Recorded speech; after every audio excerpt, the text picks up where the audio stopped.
Thrilling stories by Mithun എന്ന YouTube ചാനലിലേക്ക് ഏവർക്കും സ്വാഗതം. ഇന്ന് പുതിയ കഥ. കഥയുടെ പേര് ബ്രഹ്മരക്ഷസ്. അവതരണം മിഥുൻ. അന്നും പതിവ് പോലെ ദേവിയും മന്ദാകിനിയും കുളിക്കാൻ പോയി. ദേവി ആദ്യം കുളത്തിലിറങ്ങി. മന്ദാകിനി കൽപ്പടവിൽ ഇരുന്നു. ഇടയ്ക്ക് ദേവി മന്ദാകിനിയോട് ചോദിച്ചു, എന്താ കുളിക്കുന്നില്ലേ? ഇത്തിരി കഴിയട്ടെ, ഞാനിപ്പോൾ എണ്ണ തേച്ചതേയുള്ളൂ, അവൾ കാൽവണ്ണയിൽ ഉരുമിക്കൊണ്ട് പറഞ്ഞു. ദേവിയുടെ അരക്കെട്ടിൽ സ്ഥിതി ചെയ്യുന്ന ഏലസ് ഉള്ളിടത്തോളം കാലം ഒരു രക്തരക്ഷസ് ആയ മന്ദാകിനിക്ക് അവളിൽ സന്നിവേശിക്കാൻ പ്രയാസമായിരുന്നു. എന്നാൽ വാസന്തിയെ സംബന്ധിച്ചിടത്തോളം അവൾ ഒരു ദേവയക്ഷി ആയതുകൊണ്ട് അത്തരത്തിലുള്ള ഒരു തടസ്സം ഉണ്ടായിരുന്നില്ല. മന്ദാകിനി അവളുടെ ശക്തിയേറിയ ദൃഷ്ടി വെള്ളത്തിനടിയിൽ കൂടി പായിച്ചു. അപ്പോൾ ദേവിയുടെ അരക്കെട്ടിൽ തിളങ്ങുന്ന ഏലസ് കണ്ടു. അത് അവിടുന്ന് മാറ്റാനുള്ള മാർഗം അവൾ ആലോചിച്ചു. തന്നെ കൊണ്ട് ചെയ്യാൻ പറ്റാത്ത കാര്യം എങ്ങനെ നിറവേറ്റുമെന്ന് അവൾ ചിന്തിച്ചു. അപ്പോൾ ഒരു ജോഡി മത്സ്യങ്ങൾ ജലത്തിനുള്ളിൽ നീന്തുന്നത് അവൾ കണ്ടു. പെട്ടെന്ന് ഒരു യുക്തി അവൾക്ക് തോന്നി. തന്റെ വലത് കൈയിലെ ചൂണ്ടുവിരൽ അവൾ അതിന്റെ നേർക്ക് നീട്ടി. ആ വിരലിൽ നിന്ന് 2 തുള്ളി രക്തം ചീറ്റി വെള്ളത്തിൽ പതിച്ചതും ആ മത്സ്യങ്ങൾ ആ രക്തം അകത്താക്കിയതും ഒരുമിച്ചായിരുന്നു. അതോടെ ആ മത്സ്യങ്ങൾ തല പൊന്തിച്ചു പിടിച്ച് അവളെ നോക്കി നിൽപ്പായി. അവളുടെ ആജ്ഞ ലഭിക്കാനെന്ന പോലെ ആയിരുന്നു ആ കാഴ്ച. മന്ദാകിനി ആ മത്സ്യങ്ങളോട് ആംഗ്യരൂപേണ തന്റെ ആവശ്യം അറിയിച്ചു. ഉടൻ തന്നെ ആ മത്സ്യങ്ങൾ ദേവിയുടെ അരക്കെട്ടിനെ ലക്ഷ്യമാക്കി ഊളിയിട്ടു. അവ ഏലസിന്റെ അടുത്ത് ചെന്ന ശേഷം പെട്ടെന്ന് വെട്ടിമാറ്റി. അതിനുശേഷം അവിടെ ചുറ്റിപ്പറ്റി നിന്ന ശേഷം ഒറ്റ കുതിപ്പിന് അടുത്തെത്തി ഏലസ് ബന്ധിച്ചിരുന്ന ചരട് കടിച്ചു മുറിച്ചു. ദേവി ഞെട്ടിത്തിരിഞ്ഞു. അതിനു മുമ്പ് ആ ഏലസ് സാവധാനം വെള്ളത്തിലേക്ക് ഉലഞ്ഞുലഞ്ഞ് താണുപോയി. ദേവി അതെടുക്കാൻ ശ്രമിച്ചെങ്കിലും അത് കുളത്തിനടിയിലെ താമര വേരുകൾക്കിടയിൽ അപ്രത്യക്ഷമാവുകയും ചെയ്തു. എന്തുപറ്റി? ഒന്നും അറിയാത്തതുപോലെ മന്ദാകിനി ചോദിച്ചു. എന്റെ അരയിൽ കിടന്ന ഏലസ് മീൻ കൊത്തിമുറിച്ചു കളഞ്ഞു, അവൾ അരക്കെട്ട് തടവിക്കൊണ്ട് പറഞ്ഞു. എന്നിട്ട് താഴേക്ക് പോയോ? മന്ദാകിനി തന്റെ ലക്ഷ്യം നടന്നു കഴിഞ്ഞ സന്തോഷത്തോടെ തിരക്കി. കാണുന്നില്ല. അവൾ ഒന്നുകൂടി മുങ്ങി. പക്ഷേ അവൾക്ക് കാണുവാൻ കഴിഞ്ഞില്ല. രണ്ടുപേരും കുളി കഴിഞ്ഞ് തിരിച്ച് ഇല്ലത്തെത്തി. സന്ധ്യാദീപം കൊളുത്താൻ നേരം ദേവിയിൽ സന്നിവേശിക്കണമെന്നാണ് രുദ്രൻ മന്ദാകിനിക്ക് നിർദ്ദേശം കൊടുത്തിരുന്നത്. അതനുസരിച്ച് അവൾ കാത്തിരുന്നു. ദേവി തുളസിത്തറയിൽ ദീപം കൊളുത്തിയ ശേഷം കോലായിൽ കയറിയപ്പോൾ മന്ദാകിനി പതുക്കെ അവളുടെ അടുത്തേക്ക് ചെന്നു. അല്പം കഴിഞ്ഞ് അവളിൽ ഇല്ലാതാവുകയും ചെയ്തു. രാത്രി കൃഷ്ണനുണ്ണിയും കാരണവരും ഒന്നിച്ചാണ് ആഹാരം കഴിച്ചത്. ഭക്ഷണം വിളമ്പിക്കൊടുത്തത് ദേവിയായിരുന്നു. കൃഷ്ണനുണ്ണി അവൾ അടുത്തു വന്നപ്പോൾ ശ്രദ്ധിച്ചു. നിലവിളക്കിന്റെ അടുത്തേക്ക് അവൾ പോയപ്പോൾ അയാൾക്ക് സംശയം ജനിച്ചു. ദേവിയുടെ നിഴലിന് ഒരു പ്രത്യേകതയുള്ളതായി കൃഷ്ണനുണ്ണിക്ക് തോന്നി. കാഴ്ചയിൽ കുളി കഴിഞ്ഞ് നീണ്ട തലമുടി അഗ്രഭാഗത്ത് ഒരു കെട്ടുകൊണ്ട് ബന്ധിച്ച് അവൾ 1-2 മുല്ലപ്പൂക്കൾ ചിതറിയിട്ടിരുന്നു. എന്നാൽ നിഴലിൽ അങ്ങനെയല്ലായിരുന്നു. തലമുടി ചിതറിക്കിടക്കുന്നത് പോലെ കൃഷ്ണനുണ്ണിക്ക് തോന്നി. സംശയം തീരാഞ്ഞ് അയാൾ വീണ്ടും വീണ്ടും നോക്കി. 1-2 തവണ തന്നെ ശ്രദ്ധിക്കുന്നുവെന്ന് മനസ്സിലായപ്പോൾ ദേവി പതുക്കെ അകത്തേക്ക് വലിഞ്ഞു കളയുന്നത് കണ്ടു. ദേവിക്ക് എന്തോ മാറ്റം വന്നിരിക്കുന്നതായി കൃഷ്ണനുണ്ണിക്ക് തോന്നി. ഭക്ഷണം കഴിഞ്ഞ് കൃഷ്ണനുണ്ണിയും കാരണവരും വരാന്തയിൽ ഇരുന്നു. മന്ദാകിനി എവിടെ? കൃഷ്ണനുണ്ണി ചോദിച്ചു. അവൾ അകത്തുണ്ടെന്ന് തോന്നുന്നു. എന്താ ഉണ്ണി ചോദിക്കാൻ കാരണം? കാരണവർ തിരക്കി. മന്ദാകിനിയെ ഇങ്ങനെ നിർത്തിക്കൊണ്ട് നിൽക്കുന്നത് ശരിയാണോ? കൃഷ്ണനുണ്ണി ചോദിച്ചു. സംഗതി ശരി തന്നെ. ഞാനാണ് ഇപ്പോഴത്തെ ചുമതലക്കാരൻ. എന്റെ അഭിപ്രായത്തിൽ മന്ദാകിനിയുടെ വേളി കഴിഞ്ഞിട്ട് പോരെ ദേവിയുടെ? ഒരു തരത്തിൽ നോക്കിയാൽ അത് ശരി തന്നെ. ഈ ഇല്ലത്തിന്റെ സാഹചര്യത്തിൽ ആരാ വരിക? അത് ശരി തന്നെ. നമുക്ക് വിഷ്ണുവിനെ ആലോചിച്ചാലോ? അയാൾ സമ്മതിക്കുമെന്ന് തീർച്ചയാണ്, കൃഷ്ണനുണ്ണി അഭിപ്രായപ്പെട്ടു. ഞാനും അതേക്കുറിച്ച് ചിന്തിച്ചിരുന്നു. ദേവിയുടെ വേളി ഏതാണ്ട് നിശ്ചയിച്ച സ്ഥിതിക്ക് അത് നന്നായെന്ന് തോന്നി. കൃഷ്ണനുണ്ണിയുടെ ലക്ഷ്യവും അത് തന്നെയായിരുന്നു. അന്ന് ഫോട്ടോ എടുത്തപ്പോൾ നെഗറ്റീവിൽ കണ്ട രൂപങ്ങളെ തമ്മിൽ ബന്ധിപ്പിച്ചാൽ അത് നന്നായിരിക്കുമെന്ന് അയാൾക്ക് തോന്നിയിരുന്നു. അങ്ങനെ വന്നാൽ എന്താണ് സംഭവിക്കുന്നതെന്നും കാണാമായിരുന്നു. കൊള്ളാം, അത് നല്ല കാര്യമാണ്, കൃഷ്ണനുണ്ണി തറപ്പിച്ചു പറഞ്ഞു. ഈ സമയം വിഷ്ണു വനദുർഗാ ക്ഷേത്രത്തിന്റെ പരിസരത്ത് സാധാരണ പോയിക്കൊണ്ടിരുന്നു. അയാളുടെ ലക്ഷ്യം മറ്റൊന്നായിരുന്നു. വാസന്തി അവിടെ വരുമെന്നും അയാൾക്കുറപ്പുണ്ടായിരുന്നു. അങ്ങനെ വന്നാൽ അവൾ തനിക്ക് കയറിക്കൂടുവാൻ പ്രതിമ നോക്കും. അത് കാണാതെ വന്നാൽ അവൾ ക്ഷേത്ര പരിസരത്ത് അലഞ്ഞു തിരിയും. അങ്ങനെ നടക്കാതെ അവൾക്ക് നിവർത്തിയില്ല. യക്ഷ ഗന്ധർവാദികൾക്ക് അധിക സമയം തങ്ങൾ കഴിഞ്ഞുകൂടിയിരുന്ന ആരൂഢഗ്രഹത്തിൽ നിന്ന് മാറി നിൽക്കുക അത്ര എളുപ്പമല്ല. അങ്ങനെ വരുമ്പോൾ അവ ബുദ്ധിമുട്ടും. എവിടെയെങ്കിലും കയറിക്കൂടുവാൻ ശ്രമിക്കും. അങ്ങനെ പ്രവേശിക്കാൻ വെമ്പൽ കൊള്ളുമ്പോൾ അവളെ എന്തിലെങ്കിലും ആവാഹിച്ച് ഒതുക്കണമെന്ന് അയാൾ നിശ്ചയിച്ചു. അതിനു പറ്റിയ ഒരു വിഗ്രഹവും അയാൾ കരുതിയിരുന്നു. സാധാരണഗതിയിൽ 7 ചന്ദ്രദിനത്തിനകം അവൾ ഒരിക്കലെങ്കിലും സ്വഗ്രഹത്തിൽ കയറിക്കൂടണമെന്ന് നിബന്ധനയുണ്ട്. അന്ന് പതിവ് പോലെ രാത്രിയായപ്പോൾ വാസന്തി ദേവിയുടെ ശരീരത്തിൽ പ്രവേശിക്കാൻ ഒരുങ്ങി വന്നു. പക്ഷേ അകലെ എത്തിയപ്പോൾ തന്നെ അവൾക്ക് കാര്യം മനസ്സിലായി. മന്ദാകിനി ദേവിയിൽ കയറിക്കൂടിയിരിക്കുകയാണ്. അത് കൃഷ്ണനുണ്ണിയെ ഉപദ്രവിക്കാനുള്ള വട്ടം കൂട്ടലാണെന്ന് അവൾക്ക് തീർച്ചയായി. പക്ഷേ അതിങ്ങനെ കൃഷ്ണനുണ്ണിയെ അറിയിക്കും? വാസന്തി ആകെ പരിഭ്രമിച്ചു. അവൾ അരൂപിയായി കൃഷ്ണനുണ്ണിയുടെ കിടക്കമുറിയിൽ കടന്നു. അന്നൊരിക്കൽ വിഷ്ണുവിനെ ഭയപ്പെടുത്തിയപ്പോൾ അവൾ ദേവിയിൽ പ്രവേശിച്ചിരുന്നു. അതുകൊണ്ട് അയാളെ മുറിക്കുള്ളിൽ വെച്ച് പേടിപ്പിച്ചു. എന്നാൽ ഇപ്പോൾ അവൾക്ക് മാധ്യമം ഇല്ല. ഈ സമയം ചുവരിൽ ഒരു ഗൗളി ഇരുന്ന് ചിലയ്ക്കുന്നത് അവൾ കണ്ടു. സാധാരണ വലിപ്പത്തിലുള്ള ഒന്നായിരുന്നു അത്. വേണമെങ്കിൽ തനിക്ക് അതിന്റെ ശരീരത്തിൽ പ്രവേശിക്കാം. പക്ഷേ അതുകൊണ്ട് എന്തു പ്രയോജനം? കൂടാതെ ദേവിയുടെ അരക്കെട്ടിലെ ഏലസ് പോയ വിവരവും ഉണ്ണി അറിഞ്ഞിട്ടില്ല. അതെങ്കിലും ധരിപ്പിക്കണമെന്ന് അവൾ തീരുമാനിച്ചു. പെട്ടെന്ന് അവൾ ആ ഗൗളിയുടെ ശരീരത്തിൽ പ്രവേശിച്ച് അതിവേഗം പുറത്തേക്ക് പാഞ്ഞു. അവളുടെ ഉൾപ്രേരണ കൊണ്ട് ആ ഏലസ് കുളത്തിലാണ് പോയതെന്ന് മനസ്സിലാക്കി. കുളക്കടവിൽ ചെന്ന് നിന്നുകൊണ്ട് അവൾ വെള്ളത്തിൽ കൂടി ആഴത്തിലേക്ക് ദൃഷ്ടികൾ അയച്ചു. ഒടുവിൽ താമര വേരുകൾക്കിടയിൽ കിടക്കുന്ന ഏലസ് അവൾ കണ്ടു. കറുത്ത ചരടിൽ നിന്ന് വേർപെടാതെയാണ് അത് കിടക്കുന്നത്. എങ്ങനെയാണ് അത് വീണ്ടെടുക്കുക? അവൾ ചിന്തിച്ചു. തന്റെ ഈ രൂപത്തിൽ വെള്ളത്തിലേക്ക് ഇറങ്ങുക വയ്യ. അങ്ങനെ നോക്കിയിരിക്കുമ്പോൾ അവൾ ഒരു മത്സ്യം നീന്തുന്നത് കണ്ടു. അതുതന്നെ മാർഗം എന്ന് ചിന്തിച്ചുകൊണ്ട് അവൾ മത്സ്യത്തിൽ തന്റെ ശക്തി പ്രവേശിപ്പിച്ചു വെള്ളത്തിലേക്ക് താണു. ഒരു തരത്തിൽ വേരുകൾക്കിടയിൽ നിന്നും ഏലസ് വീണ്ടെടുത്തുകൊണ്ട് ഉയർന്ന് അത് പടിയിൽ വെച്ചു. വീണ്ടും അവൾ ഗൗളിയിൽ പ്രവേശിച്ചു. ഏലസ് കോർത്ത ചരട് കടിച്ചു പിടിച്ചുകൊണ്ട് ഗൗളി അവിടെ നിന്ന് തിരിച്ച് സഞ്ചരിച്ചു. പടിപ്പുരയും കടന്ന് കോലായിലേക്ക് പാഞ്ഞ് അകത്തളത്തിൽ എത്തി. കൃഷ്ണനുണ്ണി കിടക്കുന്ന മുറിയുടെ വാതിൽക്കൽ എത്തി. വാതിൽ തുറന്ന് കിടന്നിരുന്നു.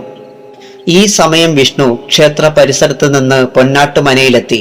അവിടെ അറവാതിൽക്കൽ നിലവിളക്ക് എരിയുന്നത് കണ്ടു. അകത്ത് കടന്നപ്പോൾ നമ്പൂതിരി അവിടെ ഇരിക്കുന്നുണ്ടായിരുന്നു. ആരാത്? ഭദ്രൻ നമ്പൂതിരി ചോദിച്ചു. ഒരു വഴിപോക്കനാണ്. വിഷ്ണു മറുപടി കൊടുത്തുകൊണ്ട് കോലായിൽ വന്നിരുന്നു. അനുവാദം ചോദിക്കാതെ ഇരിക്കുന്നത് കണ്ടപ്പോൾ ആൾ സാധാരണക്കാരനല്ലെന്ന് ഭദ്രൻ നമ്പൂതിരിക്ക് തോന്നി. മനസ്സിലായില്ലല്ലോ? ഭദ്രൻ നമ്പൂതിരി തിരക്കി. ഇവിടെ അടുത്തുനിന്ന് വന്നതാ. അതെവിടെ? ബ്രഹ്മമംഗലത്ത് മനയെന്ന് കേട്ട് കാണും. അവിടെ എൻ്റെ ഒരു സുഹൃത്തുണ്ട്. പേര് ശങ്കരൻ നമ്പൂതിരിപ്പാട്. ഒരുമിച്ച് പഠിച്ചതാ. വന്നപ്പോൾ ആൾ അകലെയാണ് ജോലി എന്ന് അറിഞ്ഞു. ഓഹോ, ശങ്കരൻ. അയാൾ റവന്യൂ ഡിപ്പാർട്ട്മെന്റിലല്ലേ? സ്ഥലം മാറ്റമായിരുന്നു. ഭദ്രൻ നമ്പൂതിരിക്ക് ആളെ അറിയാമായിരുന്നു. അതുകൊണ്ട് മടങ്ങിപ്പോകാമെന്ന് നനച്ച് നടന്നപ്പോഴാണ് ഇവിടെ വെളിച്ചം കണ്ടത്. അത് സാരമില്ല, ഇവിടെ കൂടാം. ഭക്ഷണം കഴിച്ചോ ആവോ? ഉവ്വ്, കഴിച്ചു. ഇനിയൊന്ന് തലചായ്ച്ചാൽ മതി. ഇവിടുന്ന് വരിക? ഭദ്രൻ നമ്പൂതിരി ചോദിച്ചു. വടക്കൂന്ന കിള്ളിക്കാട്ട് മനയെന്ന് കേട്ട് കാണും. അതിനടുത്താ താമസം. ഓഹോ, നന്നായി. എന്റെ മകൻ അവിടെയാ താമസം. അവിടെയുള്ള ഒരു കുട്ടിക്ക് എന്തോ കുഴപ്പമാണെന്നും മറ്റും കേട്ടു. പല വിവാഹങ്ങളും മുടങ്ങിയ ആ കുട്ടിയുടെ കാര്യമല്ലേ? അതെ. അതെന്താണാവോ കാര്യം? ഒന്നും അറിയാത്ത രീതിയിൽ ഭദ്രൻ നമ്പൂതിരി ചോദിച്ചു. മകൻ ഒന്നും പറഞ്ഞില്ലേ? ചിലതൊക്കെ. എങ്കിൽ അതൊക്കെ ശരിയാ. അത് കേട്ട ഭദ്രൻ നമ്പൂതിരി വന്നയാളെ ശ്രദ്ധിച്ചു. ദേവി കൃഷ്ണനുണ്ണിയുടെ കിടക്കയിൽ ഇരുന്നു. ഒരു പ്രത്യേക തരത്തിലുള്ള ഗന്ധം മുറിയിൽ വ്യാപിച്ചിരുന്നു. കൃഷ്ണനുണ്ണി സംശയത്തോടെ ചുറ്റും നോക്കി. ഇതിനു മുമ്പ് ദേവി മുറിയിൽ കടന്നു വരുമ്പോൾ ഇലഞ്ഞിപ്പൂവിന്റെ സുഗന്ധമായിരുന്നു. എന്നാൽ ഇപ്പോൾ ഏഴിലം പാലപ്പൂക്കൾ വാടിയ രൂക്ഷമായ ഗന്ധമായിരുന്നു മുറിയിൽ കലർന്നത്. എന്താ ഉണ്ണി വല്ലാതിരിക്കുന്നത്? അവൾ അയാളുടെ നഗ്നമായ തോളിൽ കൈവച്ചു. മഞ്ഞുകട്ട അടർന്നു വീണതുപോലെ ഉണ്ണി ഞെട്ടിത്തെറിച്ചു. അവളുടെ കൈത്തലം ധ്രുവ മഞ്ഞിനേക്കാൾ തണുത്തതായിരുന്നു. സംശയം നിറഞ്ഞ കണ്ണുകളോടെ ഉണ്ണി അവളെ നോക്കി. എന്താ നോക്കുന്നത്? ഒരു ശൃംഗാരച്ചിരിയോടെ അവൾ ചോദിച്ചു. ആ ചോദ്യം കൃഷ്ണനുണ്ണിക്ക് കൂടുതൽ സംശയത്തിന് ഇട നൽകി. കാരണം ദേവി അത്തരത്തിൽ ഒരിക്കലും പെരുമാറുകയില്ലെന്ന് അയാൾക്കുറപ്പുണ്ടായിരുന്നു. ദേവി മാത്രമല്ല, വാസന്തിയും അത്തരത്തിൽ സംസാരിക്കില്ല. ആ നിലയ്ക്ക് ഇപ്പോൾ ദേവിയുടെ ശരീരത്തിൽ സന്നിവേശിപ്പിച്ചിരുന്നത് മറ്റാരോ ആണെന്ന് അയാൾക്കുറപ്പായി. പറയൂ, നീ ആരാണ്? കൃഷ്ണനുണ്ണി അവളുടെ കണ്ണുകളിലേക്ക് തറപ്പിച്ചു നോക്കിക്കൊണ്ട് ചോദിച്ചു. എന്നെ മനസ്സിലായില്ലേ? ഞാൻ ദേവി, അവൾ പറഞ്ഞു. നീ ദേവിയല്ല, മറ്റാരോ തന്നെയല്ലേ? അയാൾ അവളെ തള്ളിമാറ്റി. പെട്ടെന്ന് അവൾ അയാളെ കടന്നു പിടിച്ചു. വലത് കൈയിലാണ് അവൾ ബലം പ്രയോഗിച്ചത്. കാരണം ഏതെങ്കിലും വിധത്തിൽ അവളെ മന്ത്രം ചൊല്ലി ഒഴിവാക്കണമെങ്കിൽ വലത് കരം ഉയർത്തിയെങ്കിലല്ലേ പറ്റൂ. അതുകൊണ്ട് അതിന് അവസരം കൊടുക്കാതിരിക്കുകയായിരുന്നു അവളുടെ ലക്ഷ്യം. അതിൽ അവൾ ഏറെക്കുറെ വിജയിക്കുകയും ചെയ്തു. ഒരു പ്രത്യേക സാഹചര്യത്തിൽ അവളുമായി ശാരീരിക ബന്ധം നടത്തി അയാളെ ദുർബലനാക്കിയ ശേഷം അയാളുടെ രക്തം കുടിച്ച് കൊല്ലുകയെന്നതായിരുന്നു അവളുടെ ലക്ഷ്യം. കൃഷ്ണനുണ്ണി ബലപ്രയോഗം നടത്തി അവളെ ഒഴിവാക്കാൻ ശ്രമിച്ചു. പക്ഷേ ആ പൈശാചിക ശക്തിയുടെ മുന്നിൽ അയാൾ ദുർബലനായിരുന്നു. കൃഷ്ണനുണ്ണിക്ക് സംഭവിക്കുന്ന പരാജയം വാസന്തി കണ്ടു. അവൾ തകിടം കടിച്ചു പിടിച്ചുകൊണ്ട് പതുക്കെ ചുവരിൽ കൂടി മുകളിലേക്ക് കയറി മച്ചിൽ എത്തി. തലകീഴായി അവൾ സഞ്ചരിച്ചു. കട്ടിലിനു നേർക്ക് മുകളിൽ എത്തിയ ഉടനെ അവൾ ഏലസിന്റെ പിടിവിട്ടു. അത് കൃത്യം ദേവിയുടെ പുറത്ത് വന്നു വീണു.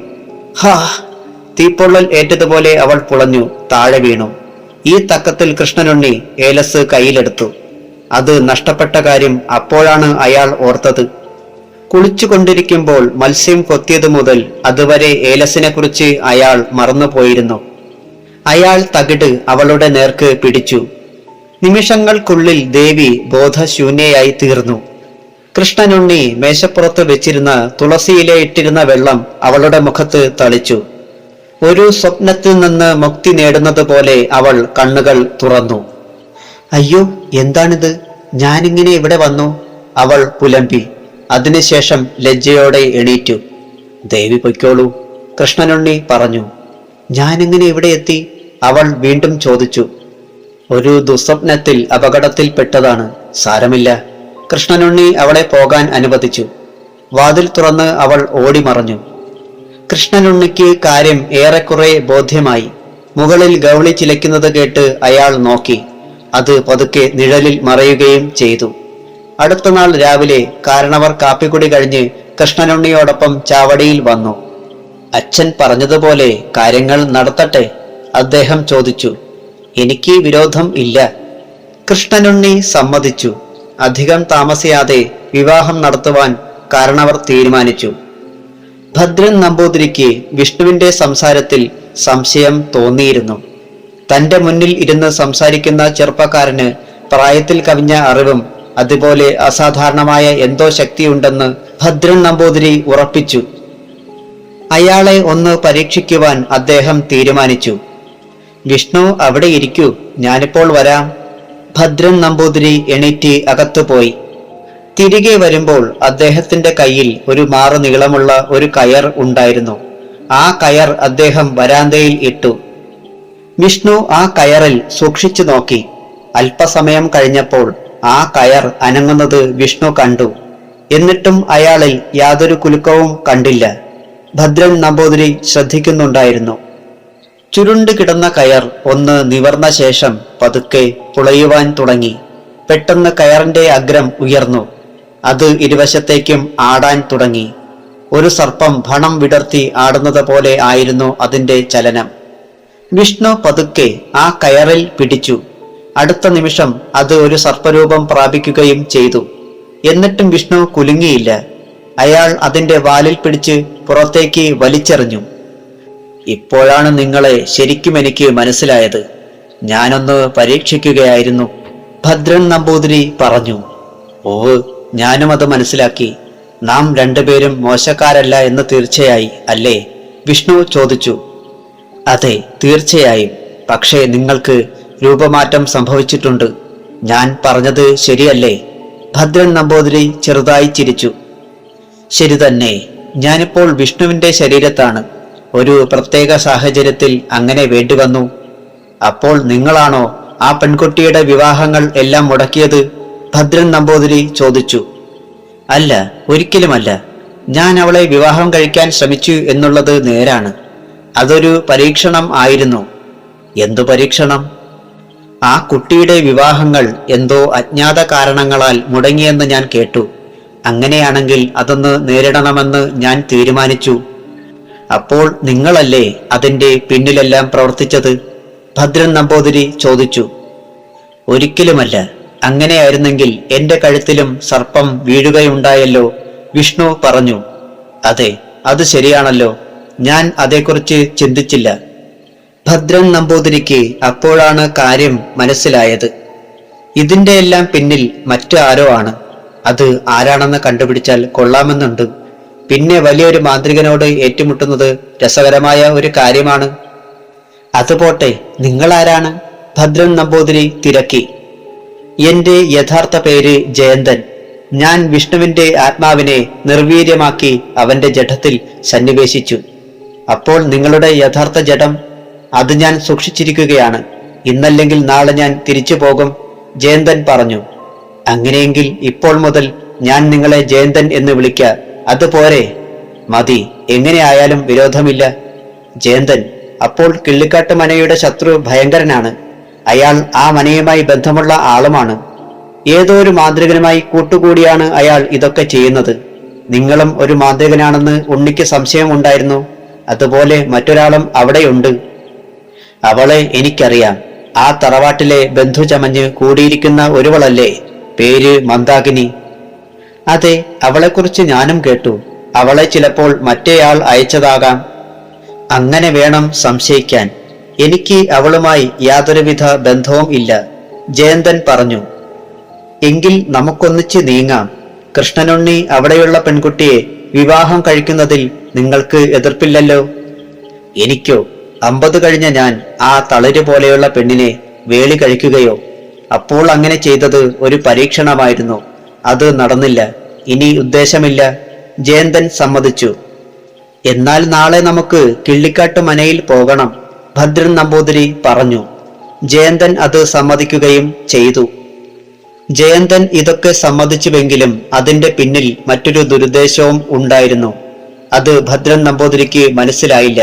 അയാളുടെ ലക്ഷ്യം ഇതായിരുന്നു: കൃഷ്ണനുണ്ണിയുടെ വിവാഹത്തിന് കൂട്ടുനിൽക്കുക, അത് അയാളുടെ മാന്ത്രിക ശക്തിയും പിൻബലമായി നടത്തിക്കുക, അത് കഴിഞ്ഞ് കൃഷ്ണനുണ്ണിയിൽ സന്നിവേശിക്കുക, പിന്നെ ജീവിതകാലം മുഴുവൻ ആ ശരീരത്തിൽ കുടിയിരിക്കുക. അടുത്ത നാൾ രാവിലെ ഭദ്രൻ നമ്പൂതിരിയും ജയന്തനും കിള്ളിക്കാട്ട് മനയിലേക്ക് തിരിച്ചു.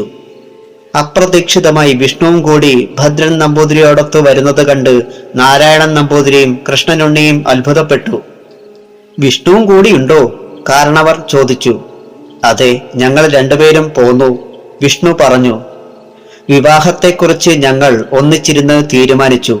തീയതി നിശ്ചയിക്കുകയും ചെയ്തു. ഒരാഴ്ച കഴിഞ്ഞ് ഒരു വ്യാഴാഴ്ച. കഴിഞ്ഞ കാല സംഭവങ്ങൾ വിലയിരുത്തിക്കൊണ്ട് വിവാഹം ആർഭാടമായി നടത്തുവാൻ അവർ എല്ലാവരും കൂടി തീരുമാനിച്ചു. മന്ദാകിനി ആ വിവരം ഉടൻ തന്നെ മനസ്സിലാക്കി. അവൾ അപ്പോൾ തന്നെ ആ രാത്രിയിൽ അവിടെ നിന്നും തിരിച്ചു. രുദ്രൻ നമ്പൂതിരിയും നീലകണ്ഠനും കൂടി അടുത്ത നീക്കത്തിന് തയ്യാറെടുക്കുമ്പോഴായിരുന്നു മന്ദാകിനി അവിടെ എത്തിയത്. അവൾ കിള്ളിക്കാട്ട് മനയിലെ വിവരങ്ങൾ ധരിപ്പിച്ചു. വിഷ്ണുവും അതിൽ സംബന്ധിക്കുന്നുവെന്ന് അറിഞ്ഞപ്പോൾ നീലകണ്ഠന് അങ്കലാപ്പായി. അയാൾക്ക് മാന്ത്രിക വിദ്യ അറിയാമെന്ന് രുദ്രനും നിശ്ചയം ഉണ്ടായിരുന്നു. നമ്മൾ എന്താണ് ചെയ്യേണ്ടത്? നീലകണ്ഠൻ ചോദിച്ചു. മന്ദാകിനി വിചാരിച്ചാൽ കാര്യം നടക്കും, രുദ്രൻ പറഞ്ഞു. ഞാനോ? അതെങ്ങനെ? അവൾ തിരക്കി. ഏതു വിധേനയും ഈ വിവാഹം തകർക്കുകയെന്നത് മന്ദാകിനിയുടെ ചുമതലയാണ്, രുദ്രൻ പറഞ്ഞു. അതെങ്ങനെയാണ് തിരുമേനി?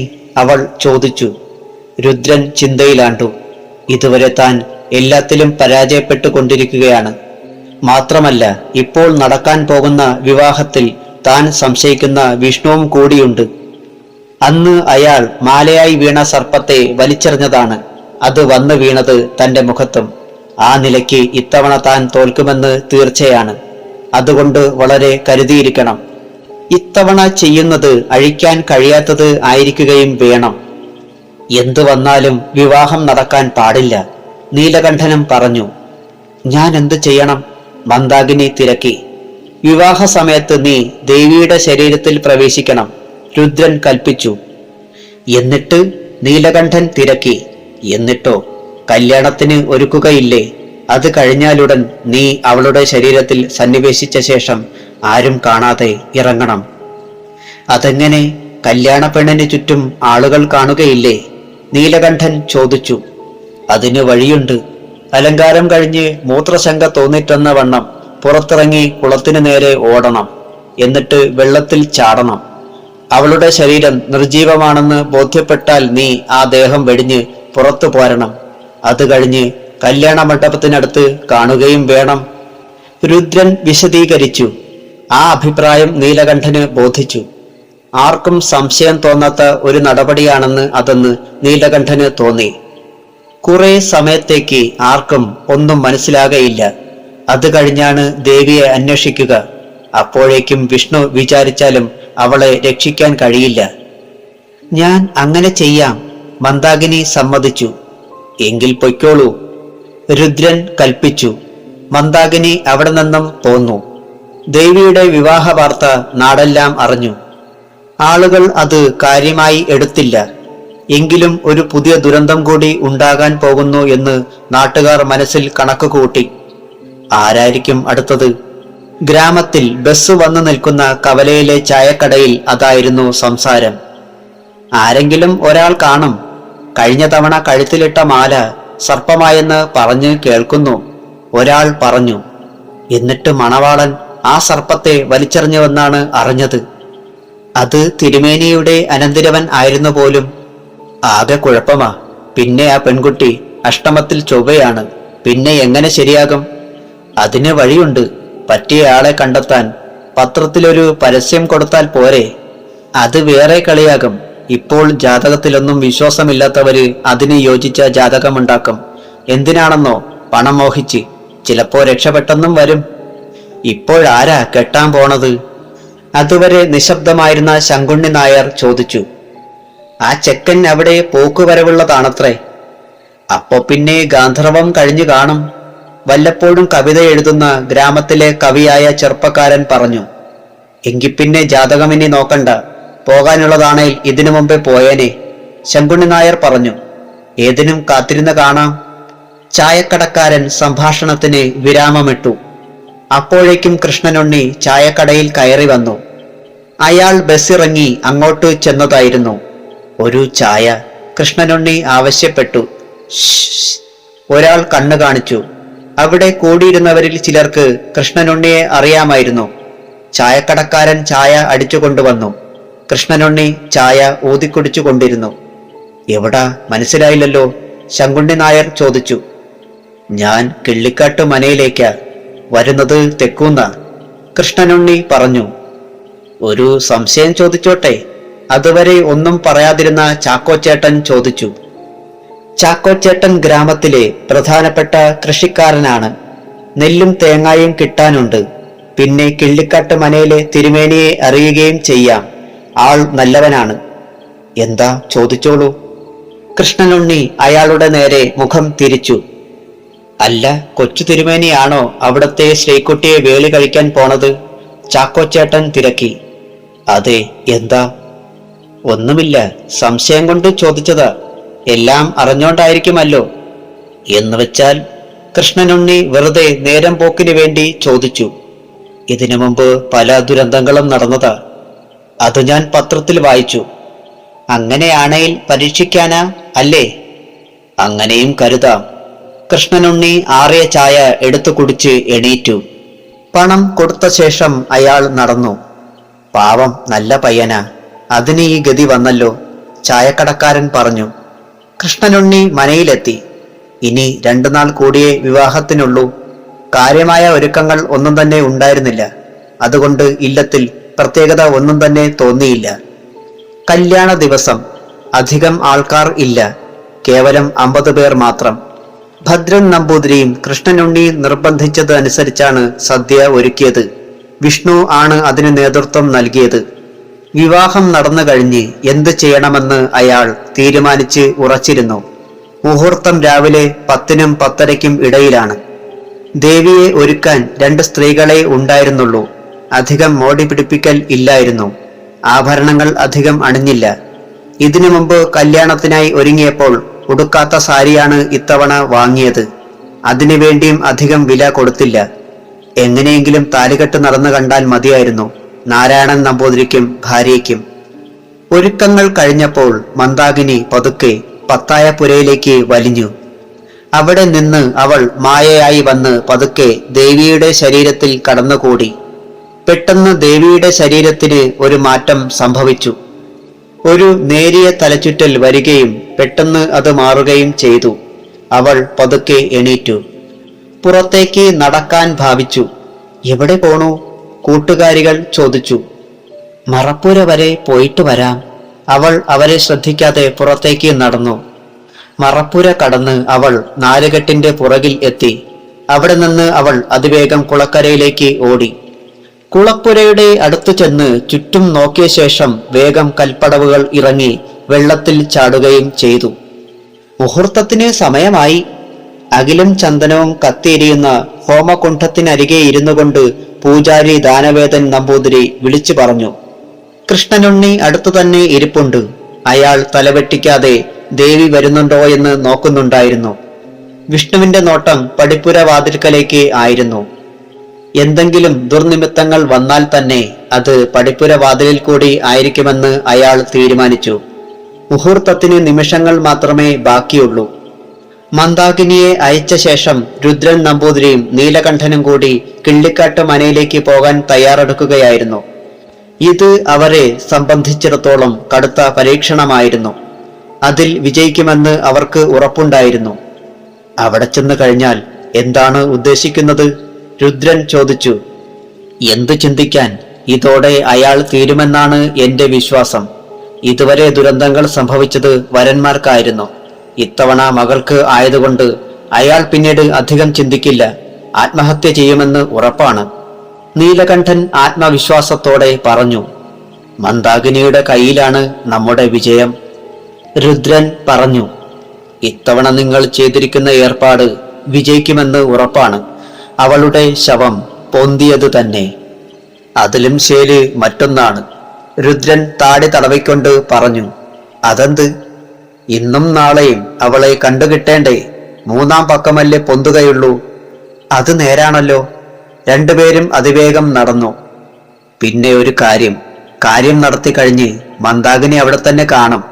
അവളെ വിളിച്ചു ചോദിച്ചാൽ നടന്നോ ഇല്ലയോ എന്ന് വ്യക്തമായി അറിയാൻ കഴിയും. രുദ്രൻ പറഞ്ഞു.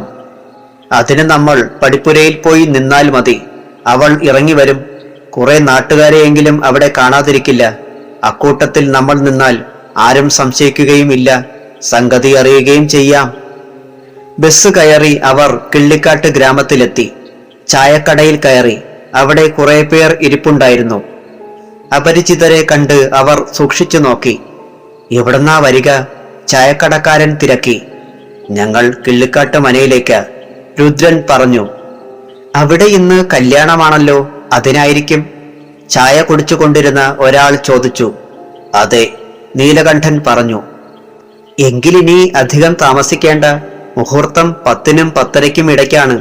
മണി ഇപ്പോൾ 10:15. ഒരാൾ വാച്ച് നോക്കിക്കൊണ്ട് പറഞ്ഞു. എങ്കിൽ നമുക്ക് വേഗം പോകാം. രുദ്രൻ ചായ പെട്ടെന്ന് വലിച്ചു കുടിച്ച ശേഷം എണീറ്റു. രണ്ടുപേരും കൂടി അതിവേഗം നടന്നു. പടിപ്പുര വാതിൽക്കൽ അവർ എത്തിയപ്പോൾ അവിടെ ധാരാളം പേർ കൂടി നിൽപ്പുണ്ടായിരുന്നു. മുറ്റത്ത് ഇട്ടിരുന്ന ചെറിയ കല്യാണ പന്തലിൽ ആകെ ബഹളം. ദേവിയെ കാണുന്നില്ല. ആരോ വിളിച്ചു പറയുന്നത് അവർ കേട്ടു. പലരും മുൻകൂട്ടി പ്രതീക്ഷിച്ചിരുന്നത് പോലെ തന്നെ സംഭവിച്ചു. എന്തെങ്കിലും കുഴപ്പം സംഭവിക്കുമെന്ന് ആളുകൾ കരുതിയിരുന്നു. വരന് അപകടം വല്ലതും ഉണ്ടാകുമെന്നാണ് കൂടുതൽ പേരും വിചാരിച്ചത്. എന്നാൽ പതിവിന് വിപരീതമായി ഇത്തവണ വധുവിനാണ് വിപത്ത് നേരിട്ടിരിക്കുന്നതെന്ന് എല്ലാവരും ഉറപ്പിച്ചു കഴിഞ്ഞു. ദേവിയെ കാണാനില്ല. അകത്ത് വീണ്ടും ബഹളം ഉയർന്നു. ബന്ധുക്കളും അല്ലാത്തവരും അങ്ങുമിങ്ങും ഓടി. ആ വലിയ നാലുകെട്ടിലെ എല്ലാ മുറികളിലും ആളുകൾ തിരഞ്ഞു. പക്ഷേ ദേവിയെ കാണാൻ കഴിഞ്ഞില്ല. കൃഷ്ണനുണ്ണിക്കാണ് ആകെ വിഷമം. തന്നെക്കുറിച്ച് കാരണവർക്ക് വലിയ മതിപ്പും വിശ്വാസവുമാണുള്ളത്. അതാണ് നിമിഷങ്ങൾക്കുള്ളിൽ തകർന്നു വീണത്. കൃഷ്ണനുണ്ണി കുറെ നിമിഷങ്ങൾ കണ്ണടച്ചിരുന്നു. ഭരദേവതകളെ ധ്യാനിച്ചു. പെട്ടെന്ന് കല്യാണ മണ്ഡപത്തിൽ നിന്ന് എണീറ്റ് അയാൾ കുളക്കടവിന് നേരെ നടന്നു. അപ്പോൾ ആരോ പിന്നിൽ നിന്നും വിളിച്ചു പറഞ്ഞു, ദേവി വന്നിരിക്കുന്നു. അത് കേട്ട കൃഷ്ണനുണ്ണി തിരിഞ്ഞു. അവിടെ നിന്നാൽ മണ്ഡപം കാണാം. ദേവി നിൽക്കുന്നത് അയാൾ കണ്ടു. മടങ്ങിച്ചെന്നപ്പോൾ കണ്ട കാഴ്ച അമ്പരപ്പിക്കുന്നതായിരുന്നു. ദേവിയുടെ വസ്ത്രവും അവൾ മുഴുവനായും നനഞ്ഞിരിക്കുന്നു. മുല്ലപ്പൂവിൽ പൊതിഞ്ഞ വാർമുടിക്കെട്ടിൽ നിന്നും ജലം ഇറ്റിറ്റ് വീഴുന്നു. കല്യാണ വസ്ത്രം ശരീരത്തിൽ ഒട്ടിപ്പിടിച്ച് അവളുടെ അവയവ ഭംഗി പ്രകടമാകുന്നു. വസ്ത്രം മാറ്റി വരാം, സ്ത്രീകൾ പറഞ്ഞു. വേണ്ട, മുഹൂർത്തം തെറ്റും, പൂജാരി അറിയിച്ചു. അതനുസരിച്ച് ദേവി മണ്ഡപത്തിൽ ഇരുന്നു. മന്ത്രോച്ചാരണങ്ങൾ ഉയർന്നു. കൃഷ്ണനുണ്ണി ദേവിയുടെ കഴുത്തിൽ താലി കെട്ടി. ഒന്നും സംഭവിച്ചില്ല. നാരായണൻ നമ്പൂതിരിക്ക് ഉണ്ടായ സന്തോഷത്തിന് അതിരില്ലായിരുന്നു. ഇങ്ങനെയൊരു സന്ദർഭം അദ്ദേഹം എത്രയോ നാളുകളായി കാക്കുന്നു. ഉടൻ തന്നെ അദ്ദേഹം പാചകക്കാരെ വിളിച്ച് ചോറും കറിയും കൂടുതൽ ഉണ്ടാക്കാൻ ആവശ്യപ്പെട്ടു.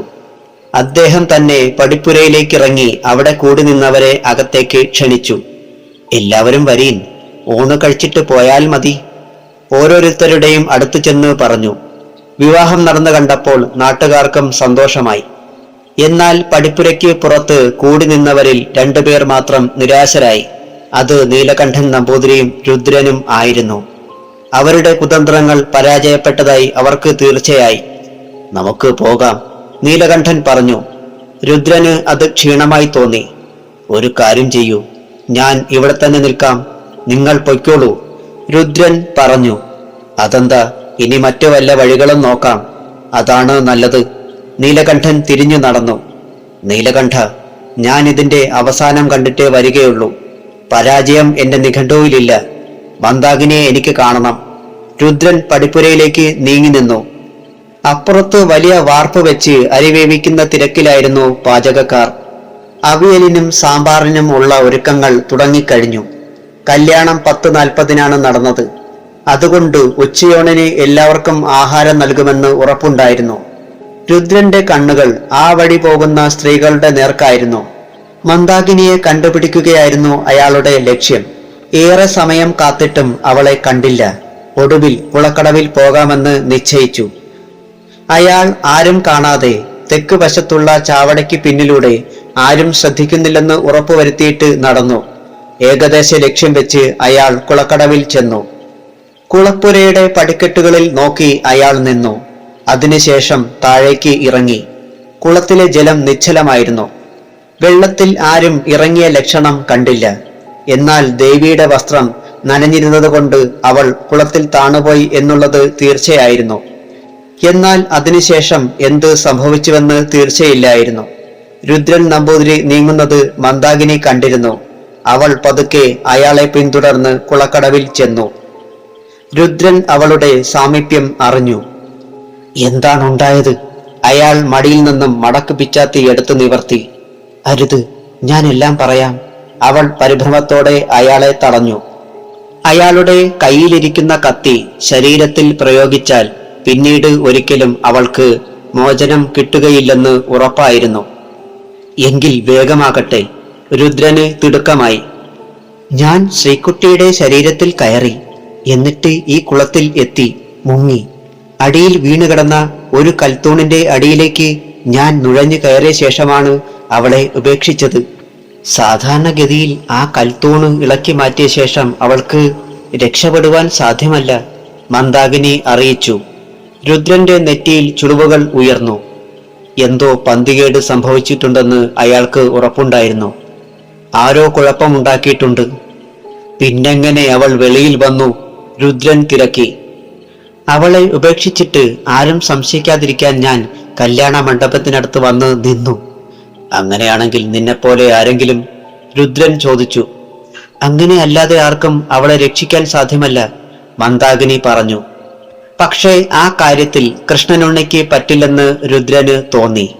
കാരണം ദേവിയെ കാണാതായപ്പോൾ അയാളും എണീറ്റ് അവളെ അന്വേഷിക്കാൻ പോകുന്നത് അയാൾ കണ്ടതാണ്. അവൾ വരുമെന്ന് പൂർണ്ണ വിശ്വാസമുണ്ടെങ്കിൽ കല്യാണ മണ്ഡപത്തിൽ നിന്ന് അയാൾക്ക് എണീക്കേണ്ട ആവശ്യം ഇല്ലായിരുന്നു. അപ്പോൾ പിന്നെ ആരാണ് അവളെ രക്ഷിച്ചത്? രുദ്രൻ ചിന്തയിലാണ്ടു. ഈ സമയം കല്യാണപ്പന്തലിൽ നിന്ന് നാദസ്വര കച്ചേരിയുടെ സ്വരം കേൾക്കാൻ തുടങ്ങി. കല്യാണം നടന്ന ഉടൻ തന്നെ നാരായണൻ നമ്പൂതിരി ആളയച്ച് നാദസ്വര വിദ്വാൻമാരെ വരുത്തിക്കഴിഞ്ഞു. അവർ അടുത്തുള്ള ഒരു ക്ഷേത്രത്തിലെ രാത്രി പരിപാടിക്ക് അകലെ നിന്ന് വന്നതായിരുന്നു. ആരും പ്രതീക്ഷിക്കാത്ത ദേവിയുടെ കല്യാണം നടന്നു കഴിഞ്ഞുവെന്ന വാർത്ത ഇതിനകം നാടെങ്ങും പരന്നു കഴിഞ്ഞിരുന്നു.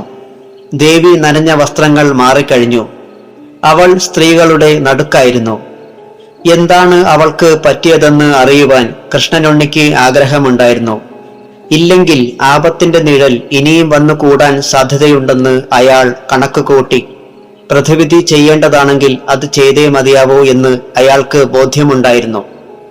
കൃഷ്ണനുണ്ണി അവിടെ കൂടിയിരുന്നവരുമായി സംസാരിക്കുകയായിരുന്നു. അവർക്കൊക്കെ അയാളെ ഇഷ്ടപ്പെട്ടു. ഇത്രമാത്രം സുമുഖനായ ഒരു ചെറുപ്പക്കാരൻ അക്കൂട്ടത്തിൽ ഇല്ലായിരുന്നു. മാത്രമല്ല, ഇതിനു മുമ്പ് ദേവിയെ വേളി കഴിക്കാൻ വന്നവരൊക്കെ കൃഷ്ണനുണ്ണിയോളം പോന്നവർ അല്ലെന്ന് അവർക്ക് തോന്നി. ഞാനിപ്പോൾ വരാം. കൃഷ്ണനുണ്ണി അവരുടെ ഇടയിൽ നിന്ന് എണീറ്റു. അയാൾ അകത്ത് കടന്നു. ദേവി വടക്കിനിയുടെ തളത്തിൽ ഇരിക്കുകയായിരുന്നു. അവൾക്ക് ചുറ്റും ബന്ധുക്കളായ സ്ത്രീകളും. കൃഷ്ണനുണ്ണി ദേവിയെ സൂക്ഷിച്ചു നോക്കി. അവളിൽ യാതൊരുവിധ വ്യത്യാസവും അയാൾക്ക് കാണാൻ കഴിഞ്ഞില്ല. അടുത്തായി മന്ദാകിനി നിൽക്കുന്നത് അയാൾ കണ്ടു. പെട്ടെന്ന് അയാൾക്കൊരു സംശയം തോന്നി. കൃഷ്ണനുണ്ണി പുറത്തിറങ്ങി ചാവടിയിലെത്തി. അവിടെ അയാളുടെ ഭാണ്ഡത്തിൽ ക്യാമറ ഇരിപ്പുണ്ട്. ഇത്തവണ മന്ദാകിനിയുടെ ഫോട്ടോ എടുക്കുക തന്നെ അയാൾ തീരുമാനിച്ചു. ക്യാമറയുമായി അയാൾ അകത്ത് കടന്നു. കൃഷ്ണനുണ്ണി ക്യാമറയുമായി വന്നത് മന്ദാകിനി കണ്ടു. അവൾ മറപ്പുരയിൽ കടന്ന് അപ്രത്യക്ഷമായി. അവളെ പിന്തുടരുന്നത് ശരിയല്ലെന്ന് കണ്ട് കൃഷ്ണനുണ്ണി തിരികെ വന്നു. അയാൾ ക്യാമറയുമായി ദേവിയുടെ അടുക്കലെത്തി. അതാ ഫോട്ടോ എടുക്കാൻ വന്നിരിക്കുന്നു, ആരോ പറഞ്ഞു. എല്ലാവരും ദേവിയോടൊപ്പം നിന്നു. ഫോട്ടോയിൽ കയറിപ്പറ്റാൻ തയ്യാറായി. കൃഷ്ണനുണ്ണി 2 തവണ ക്ലിക്ക് ചെയ്തു. അപ്പോഴേക്കും അടുത്ത പന്തിക്കുള്ള ആൾ ഇരുന്നു കഴിഞ്ഞു. വൈകുന്നേരമായി. ഭദ്രൻ നമ്പൂതിരി കൃഷ്ണനുണ്ണിയെ വിളിച്ചു. നമുക്ക് ഇപ്പോൾ തന്നെ പുറപ്പെട്ടാൽ എന്തെന്ന് വിചാരിക്കുക ഞാൻ, അദ്ദേഹം പറഞ്ഞു. ഇപ്പോഴോ? എനിക്ക് വിരോധമില്ല. പക്ഷെ നാം അങ്ങെത്തുമ്പോൾ രാത്രിയാവില്ലേ? അത് സാരമില്ല, ഇന്ന് ഇവിടെ കൂടുന്നത് ശരിയാവില്ല, പുറപ്പെടണം. ആവശ്യം നാരായണൻ നമ്പൂതിരിയെ അറിയിച്ചു. അദ്ദേഹത്തിന് സമ്മതമായിരുന്നു. നിർബന്ധമാണെങ്കിൽ പോകാം, ഞാനൊരു വണ്ടി ഏർപ്പാടാക്കാം, അദ്ദേഹം കാര്യസ്ഥനെ വിളിച്ചു. ശങ്കരൻ നായരെ, ഒരു കാർ തയ്യാറാവണം. ബസ്സുകാരോട് പറഞ്ഞു വിട്ടാൽ മതി, ഇവിടത്തേക്കാണെന്ന് പറഞ്ഞാൽ വരും, അദ്ദേഹം പറഞ്ഞു. ശങ്കരൻ നായർ അപ്പോൾ തന്നെ പുറപ്പെട്ടു. അദ്ദേഹം ബസ്സുകാരോട് പറയാതെ പട്ടണത്തിലേക്ക് തിരിച്ചു. കാറിൽ കയറിയാണ് അയാൾ മടങ്ങിയത്. അന്ന് വൈകുന്നേരത്തോടു കൂടി അവർ പുറപ്പെട്ടു. പൊന്നാട്ടുമനയിൽ എത്തിയപ്പോൾ രാത്രിയായി. മനയിൽ ബന്ധുക്കൾ വന്നിരുന്നു. അവർക്കൊക്കെ ദേവിയെ ഇഷ്ടപ്പെട്ടു. ആ കുട്ടിയെ കണ്ടാൽ യക്ഷിയെപ്പോലിരിക്കുന്നു. അത് കേട്ട ചിലർ നെറ്റിച്ചുളിച്ചു. കൃഷ്ണനുണ്ണിയും ദേവിയും തെക്കിനിയിലാണ് കിടന്നത്. പാതിരാക്കോഴി കൂകി. ഉണ്ണി, ഉണ്ണി, ദേവി വിളിച്ചു. അയാൾ ഉണർന്നു. എന്താ? അയാൾ ചോദിച്ചു. വരൂ, അവൾ വിളിച്ചു. എങ്ങോട്ട്? കൃഷ്ണനുണ്ണി തിരക്കി. അതൊക്കെ ഞാൻ പറയാം. അവൾ എണീറ്റ് വാതിൽക്കലേക്ക് നടന്നു. ഞാൻ വിളിച്ചത് ഒരു കാര്യത്തിന്. നമുക്ക് ക്ഷേത്രം വരെ ഒന്ന് പോകണം, അവൾ പറഞ്ഞു. ക്ഷേത്രമോ? എവിടെ? ഈ പാതിരാത്രിയിലോ? കൃഷ്ണനുണ്ണി വിസ്മയത്തോടെ ചോദിച്ചു. അതെ, പകൽ അവിടെ പോയാൽ ശരിയാവില്ല, അതുകൊണ്ടാണ്. ഇന്ന് പൗർണമിയാണ്, പുറത്ത് നല്ല നിലാവ്, നോക്കൂ. അവൾ ജനാലയിൽ കൂടി കൈ ചൂണ്ടി. അവൾ പറഞ്ഞത് ശരിയായിരുന്നു. നിലാവും നിഴലും അവിടെ ഇടകലർന്നിരിക്കുന്നത് കൃഷ്ണനുണ്ണി കണ്ടു. ദേവി, ഈ രാത്രിയിൽ നമ്മൾ എന്തിനാണ് അവിടെ പോണത്? കൃഷ്ണനുണ്ണി ചോദിച്ചു. ഇവിടെ വെച്ച് പറഞ്ഞാൽ മനസ്സിലാവില്ല, അവിടെ ചെന്നെങ്കിലേ അറിയാൻ കഴിയൂ, അവൾ നിർബന്ധിച്ചു. ദേവിയുടെ നിർബന്ധം മുറുകിയപ്പോൾ കൃഷ്ണനുണ്ണി എണീറ്റു. ആരെങ്കിലും അറിഞ്ഞാൽ മോശമാ, ഉണ്ണി മന്ത്രിച്ചു. ആരും അറിയില്ല, അവൾ വസ്ത്രം നേരെയാക്കിക്കൊണ്ട് പറഞ്ഞു. കൃഷ്ണനുണ്ണി ഷർട്ട് ധരിച്ചു. ക്ഷേത്രം സ്ഥിതി ചെയ്യുന്ന സ്ഥലം ഇരുൾ നിറഞ്ഞതാണെന്നും ക്ഷുദ്രജന്തുക്കൾ വിഹരിക്കുന്ന കാട്ടുപ്രദേശമാണെന്നും അയാൾക്കറിയാം. പകൽ പോലും അന്യർ പോകാൻ മടിക്കും. കുറെ കാലങ്ങളായി കൃഷ്ണനുണ്ണി മാത്രമേ അവിടെ പോകാറുള്ളൂ. ഈയിടെയായി അത് ആഴ്ചയിൽ ഒരു ദിവസം ആക്കിയിട്ടുണ്ട്, വെള്ളിയാഴ്ച മാത്രം. അന്ന് പോയി വിളക്ക് വയ്ക്കും.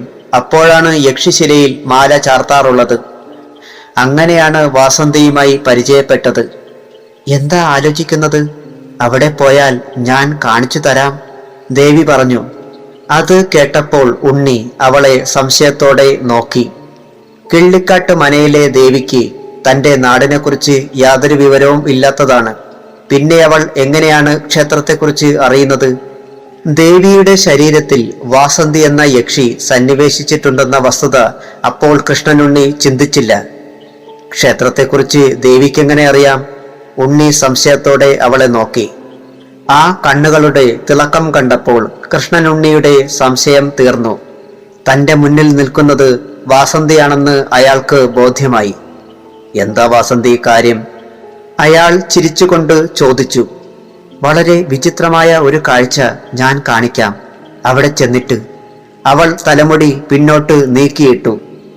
ശരി, അതിനു മുമ്പ് മറ്റൊരു കാര്യം. നീ എങ്ങനെ ഇപ്പോൾ വന്നു? അയാൾ തിരക്കി. അതൊരു കഥയാണ്, ഞാൻ പിന്നീട് പറയാം.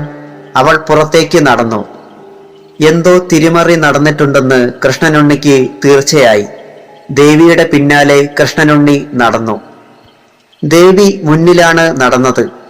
ദേവിയിൽ എപ്പോഴാണ് വാസന്തി കടന്നു കൂടിയതെന്ന് ഉണ്ണിക്ക് മനസ്സിലായില്ല. വിവാഹത്തിന് മുൻപോ പിൻപോ എന്ന് തീർച്ചയില്ല.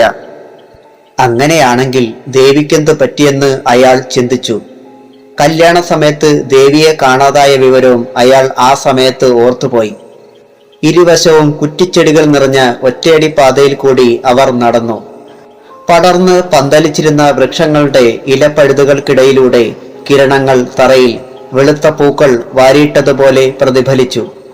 നിശബ്ദത നിറഞ്ഞ അന്തരീക്ഷത്തിൽ ഇടയ്ക്ക് ചീവീടുകളുടെ ശബ്ദം പെട്ടെന്ന് പൊന്തി ഒരേ നിമിഷത്തിൽ താണു. അതൊരു താളം പോലെ ഉയർന്നുകൊണ്ടിരുന്നു. ഒടുവിൽ അവർ ക്ഷേത്ര പരിസരത്ത് എത്തി. ദേവി കുളക്കരയിൽ നിന്നു. നിലാവ് പൂർണ്ണമായും ആകാശത്ത് തെളിഞ്ഞ് കാണപ്പെട്ടു. ഒരു മേഘക്കീറുകൾ പോലും ആകാശത്ത് കാണുവാനില്ല. അതാ നോക്കൂ, കുളത്തിലേക്ക് കൈചൂണ്ടി വാസന്തി പറഞ്ഞു. പായൽ മെത്ത വിരിച്ച പോലെ കുളത്തിന്റെ ആകൃതിയിൽ പായൽ മാറി കറുത്ത നിഴൽ വെള്ളം നിൽക്കുന്നു. ദാ നോക്കൂ. അവൾ ശില ഇരുന്ന സ്ഥാനത്തേക്ക് കൈചൂണ്ടി. കൃഷ്ണനുണ്ണി നോക്കിയപ്പോൾ വാസന്തിയുടെ ശില കാണുവാനില്ല. ആരാത് ചെയ്തത്? കൃഷ്ണനുണ്ണി ചോദിച്ചു. വിഷ്ണു എന്നെ ഇല്ലാതാക്കാൻ അയാൾ ചെയ്തതാണ്. അതുകൊണ്ട് വാസന്തി ഇല്ലാതാകുമോ? ഉവ്വ്, എനിക്ക് കുടികൊള്ളാൻ സ്ഥലമില്ലെങ്കിൽ ഞാൻ ആരുടെയെങ്കിലും ശരീരത്ത് പ്രവേശിക്കില്ലേ? പിന്നെ അവിടെ നിന്ന് എന്നെ നീക്കിയാൽ ഞാൻ എവിടെ പോകും? അങ്ങനെ വരുമ്പോൾ ഏതെങ്കിലും മാന്ത്രികൻ എന്നെ കാഞ്ഞിരത്തിലോ മറ്റോ തറച്ച് ഇല്ലായ്മ ചെയ്യും. ഓഹോ, അങ്ങനെയാണോ? അതിനാണോ ദേവിയുടെ ശരീരത്ത് കയറിയത്? അല്ല, ദേവിയെ രക്ഷിക്കാൻ. അതേ തുടർന്ന് അവൾ കുളത്തിൽ വെച്ച് സംഭവിച്ചതെല്ലാം വിവരിച്ചു. ഞാൻ ഇപ്പോൾ തന്നെ ആ ശില മുങ്ങിയെടുക്കട്ടെ? കൃഷ്ണനുണ്ണി കൽപ്പടവുകൾ ഇറങ്ങാൻ ഭാവിച്ചു. വേണ്ട, ഈ സമയം പറ്റില്ല. 3-ാം യാമം കഴിഞ്ഞാൽ അതെടുക്കാം. അതെന്താ? ഇപ്പോൾ ആ ശില വെള്ളത്തിന്റെ അടിയിൽ കിടക്കുകയാണ്. ചിലപ്പോൾ ആരൂഢമില്ലാത്ത ഏതെങ്കിലും യക്ഷിയെയോ ഗന്ധർവ കന്യകയോ അതിൽ ആവേശിച്ചിട്ടുണ്ടെങ്കിൽ ഉണ്ണിയെ ഉപദ്രവിക്കും. കുളത്തിനടിയിലോ? കൃഷ്ണനുണ്ണി സംശയം പ്രകടിപ്പിച്ചു. സംഭവിക്കാൻ സാധ്യതയുണ്ട്. ഈ ക്ഷേത്രം വളരെ പഴക്കമേറിയതാണ്. അതുകൊണ്ട് രാത്രി സഞ്ചരിക്കുന്ന ഞങ്ങളെപ്പോലെയുള്ളവർ ഇവിടെ സന്ദർശിക്കാൻ സാധ്യതയുണ്ട്. അപ്പോൾ കുളത്തിലെ ശില കണ്ടെന്നിരിക്കും. കൃഷ്ണനുണ്ണി കുളത്തിലേക്ക് കണ്ണു നട്ടുകൊണ്ട് പറഞ്ഞു. എന്താ? വാസന്തി അങ്ങോട്ട് നോക്കി. ശില താണുകിടക്കുന്ന ഭാഗത്ത് ഞൊരിയും മലരിയും ഉയർന്നുകൊണ്ടിരിക്കുന്നത് അവർ കണ്ടു. എന്താണിത്?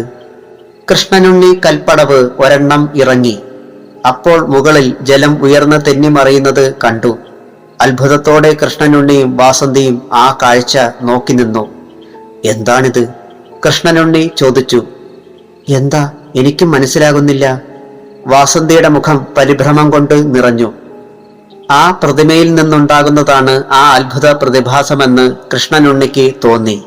അവർ നോക്കി നിൽക്കെ പെട്ടെന്ന് എന്നൊരു ശബ്ദത്തോടെ ആ പ്രതിമ ഉയർന്നു വന്ന് ജലപ്പരപ്പിൽ ഒരാൾ നിൽക്കുന്നത് പോലെ ഉയർന്ന ശേഷം അതുപോലെ ജലത്തിനുള്ളിൽ അപ്രത്യക്ഷമാവുകയും ചെയ്തു. കൃഷ്ണനുണ്ണിക്കും വാസന്തിക്കും കാരണം മനസ്സിലായില്ല. പക്ഷേ എന്തോ കുഴപ്പം സംഭവിച്ചിട്ടുണ്ടെന്ന് അവർക്ക് തോന്നുകയും ചെയ്തു. നമുക്ക് പോകാം അല്ലേ? അയാൾ അവളുടെ നേർക്ക് നോക്കി. എന്ത് പറയണമെന്നറിയാതെ അവൾ നിൽക്കുകയായിരുന്നു. ഒടുവിൽ അവൾ തന്നെ മുന്നോട്ട് കാലെടുത്ത് വെച്ചു. ദേവി, അയാൾ വിളിച്ചു. അവൾ നിന്നു. എന്താ? ദേവിക്ക് വെള്ളത്തിനടിയിൽ എന്താണ് നടക്കുന്നതെന്ന് അറിയാൻ കഴിയില്ലേ? അത് ഞാൻ നോക്കി, ഒന്നും തെളിയുന്നില്ല. എങ്കിൽ കുറെ കഴിയട്ടെ, ഞാൻ നോക്കാം. നിലാവ് ഉള്ളതുകൊണ്ട് അടിവശം കാണാൻ കഴിഞ്ഞേക്കും. വേണ്ട, രാത്രിയിൽ ഇറങ്ങുന്നത് ശരിയല്ല. നമുക്ക് പോകാം. അവൾ മുന്നോട്ട് നടന്നു. കൃഷ്ണനുണ്ണിക്ക് അവളെ പിന്തുടരുകയല്ലാതെ നിവർത്തിയില്ലായിരുന്നു. ഇല്ലത്തു ചെന്ന് അവർ മുറിക്കുള്ളിൽ പ്രവേശിച്ചു. തങ്ങളെ ആരും കണ്ടില്ലെന്ന് അവർ ഉറച്ചു. പിന്നെ ഒരു കാര്യം, ആ പ്രതിമ കഴിവതും വേഗം ആ കുളത്തിൽ നിന്നും വീണ്ടെടുക്കണം. അതങ്ങനെ കിടന്നാൽ എനിക്ക് ദേവിയുടെ ശരീരം വെടിയാൻ കഴിയില്ല, അവൾ പറഞ്ഞു. അതിനെന്ത് മറുപടി പറയണമെന്ന് കൃഷ്ണനുണ്ണിക്ക് അറിഞ്ഞുകൂടായിരുന്നു. കാരണം വാസന്തിയെ അയാൾക്കിഷ്ടമാണ്. അതോടൊപ്പം ദേവി അയാളുടെ ഭാര്യയുമാണ്. വാസന്തി സ്ഥിരമായി ദേവിയുടെ ശരീരത്തിൽ കഴിഞ്ഞാൽ അത് ദേവിയുടെ ആത്മാവിനെ ബാധിക്കും. ആ ആത്മാവിന് അധികനാൾ പുറത്തു കഴിഞ്ഞുകൂടാൻ പ്രയാസമാണ്. അങ്ങനെ വന്നാൽ വാസന്തി ശരീരം വെടിയുന്ന നിമിഷം ദേവിയുടെ ദേഹം നിർജീവമാകും. രണ്ടും ഒരേ സമയത്തു തന്നെ നടക്കുകയും വേണം. ദുർഗാക്ഷേത്രത്തിന് സമീപം കൃഷ്ണനുണ്ണിയും ദേവിയും വരുന്നതും പോകുന്നതുമെല്ലാം വിഷ്ണു കാണുന്നുണ്ടായിരുന്നു. ഒരു പ്രത്യേക ഉദ്ദേശത്തോടു കൂടിയാണ് അയാൾ അവിടെ പതുങ്ങി നിന്നത്. കൃഷ്ണനുണ്ണി ആ രാത്രിയിൽ വെള്ളത്തിൽ മുങ്ങുകയാണെങ്കിൽ അയാളിൽ അടങ്ങിയിരിക്കുന്ന മാന്ത്രികന്റെ ആത്മാവ് അയാളെയും കൊണ്ട് കുളത്തിൽ ചാടി കൃഷ്ണനുണ്ണിയെ ശ്വാസം മുട്ടിച്ച് കൊല്ലും. ഒപ്പം മാന്ത്രികൻ കൃഷ്ണനുണ്ണിയിൽ കടന്നുകൂടും. വിഷ്ണുവിന്റെ ശരീരം കുളത്തിൽ അവശേഷിക്കുകയും ചെയ്യും. കൃഷ്ണനുണ്ണി മാന്ത്രികന്റെ ആത്മാവ് വഹിച്ചുകൊണ്ട് പുതു മനുഷ്യനായി ഉയർന്നു വരും. ഇതായിരുന്നു അയാളുടെ കണക്കുകൂട്ടൽ. പക്ഷേ അത് നടക്കാതെ വന്നപ്പോൾ അയാൾ ഒരു വിധത്തിൽ നിരാശനായി. എന്നാൽ കുളത്തിൽ കണ്ട അത്ഭുത പ്രതിഭാസത്തെപ്പറ്റി അയാൾ അജ്ഞനായിരുന്നു. അതിന്റെ കാരണം കണ്ടുപിടിക്കണമെന്നുള്ള ഒരാഗ്രഹം അയാൾക്കുണ്ടായി. കൃഷ്ണനുണ്ണിയും ദേവിയും ദൃഷ്ടിയിൽ നിന്നും മറഞ്ഞു കഴിഞ്ഞപ്പോൾ അയാൾ പതുക്കെ പടിക്കെട്ടുകൾ ഇറങ്ങി ജലനിരപ്പിലെത്തി. അപ്പോൾ ജലനിരപ്പിലെ ഇളക്കം അടങ്ങിയിരുന്നു. ചലനമില്ലാതെ പായൽ കിടന്നു. എങ്കിലും പ്രതിമയുടെ രൂപത്തിൽ ജലം അപ്പോഴും ഉപരിതലത്തിൽ കാണാമായിരുന്നു. വിഷ്ണു വെള്ളത്തിനടിയിലെ കൽപ്പടവിൽ കാലെടുത്ത് വെച്ചു. കുളത്തിന്റെ അടിനിരപ്പ് വരെ കാണണമെന്നുള്ള നിശ്ചയത്തോടെ അയാൾ ഓരോ കാലുകളും താഴേക്ക് താഴേക്ക് വെച്ചു. അവസാനം അടിനിരപ്പിൽ എത്തി. അപ്പോൾ അയാൾക്ക് തലയ്ക്ക് മുകളിൽ ഒരാൾ വെള്ളം ഉണ്ടായിരുന്നു. അയാൾ പതുക്കെ ഇരുന്ന ശേഷം പ്രതിമ കിടന്ന ഭാഗം ലക്ഷ്യം വെച്ച് നീങ്ങി. കുളത്തിനടിയിൽ ചെളിയിൽ കമിഴ്ന്നു കിടക്കുകയായിരുന്നു പ്രതിമ. കൃഷ്ണനുണ്ണി ഇരുകൈകളും കൊണ്ട് അത് ഉയർത്തി. ജലനിരപ്പിൽ എത്തിയപ്പോൾ ഭാരം തോന്നി. അവിടെ നിന്ന് മുകളിലേക്ക് പൊക്കാൻ നോക്കിയിട്ട് കഴിഞ്ഞില്ല. ഞാൻ സഹായിക്കാം, ദേവി പടവുകൾ ഇറങ്ങിക്കൊണ്ട് പറഞ്ഞു. അവൾ ജലനിരപ്പിൽ ചെന്ന് പതുക്കെ പൊന്തിക്കിടന്ന പായലിൽ ചവിട്ടി കുളത്തിന്റെ മധ്യഭാഗത്തേക്ക് നടക്കാൻ ഭാവിച്ചു. സൂക്ഷിക്കണം, വീഴും, കൃഷ്ണനുണ്ണി വിളിച്ചു പറഞ്ഞു. സാരമില്ല, ചിരിച്ചുകൊണ്ട് ദേവി അടുത്ത കാൽ വെച്ചു. വെറും തറയിൽ കൂടി നടക്കുന്ന ലാഘവത്തോടെ അവൾ കാലടികൾ വെച്ചു. ശിലയുടെ അടുത്തവൾ എത്തി. കൃഷ്ണനുണ്ണി അത്ഭുതത്തോടെ നോക്കി. ശില താങ്ങിപ്പിടിച്ചുകൊണ്ട് നിന്നു. ദേവി ശിലയുടെ തലയ്ക്കൽ വലതു കൈ താഴ്ത്തി പതുക്കെ ഉയർത്തി. വളരെ എളുപ്പത്തിൽ ആ ഭാഗം ഉയർന്നു വന്നു. കൃഷ്ണനുണ്ണി കാലിന്റെ അഗ്രത്തിൽ 2 കൈകളും പിടിച്ച് ഉയർത്തുവാൻ കഴിഞ്ഞില്ല. ദേവി ശിലയും കൊണ്ട് കരയിലേക്ക് നീങ്ങി. കൃഷ്ണനുണ്ണി കാലറ്റം താണു പോകാതെ താങ്ങി പിന്നാലെയും. പതുക്കെ ഒന്ന് പിടിച്ചാൽ മതി, അവൾ പറഞ്ഞു. 2 പേരും കൂടി ആ ശില ഉയർത്തി യഥാസ്ഥാനത്ത് കൊണ്ടുവച്ചു. ഇനി അയാൾ അതിൽ കൈവയ്ക്കുകയില്ല, ദേവി പറഞ്ഞു. പക്ഷേ അയാൾ എപ്പോഴും ജീവിച്ചിരിപ്പുണ്ടല്ലോ വിഷ്ണുവിന്റെ ശരീരത്തിൽ, കൃഷ്ണനുണ്ണി പറഞ്ഞു. വരട്ടെ, സമയമായില്ല. ദേവി ശിലയിൽ പറ്റിപ്പിടിച്ചിരുന്ന പായൽ വിരൽ കൊണ്ട് നീക്കി. നമുക്ക് പോകാം, അവൾ പറഞ്ഞു. 2 പേരും കൂടി ഇല്ലത്തേക്ക് നടന്നു. പുലർച്ചെയാവാൻ 1 നാഴിക ഉള്ളപ്പോൾ വാസന്തി ദേവിയിൽ നിന്ന് മാറി തന്റെ ശിലയിലേക്ക് മടങ്ങിപ്പോയി.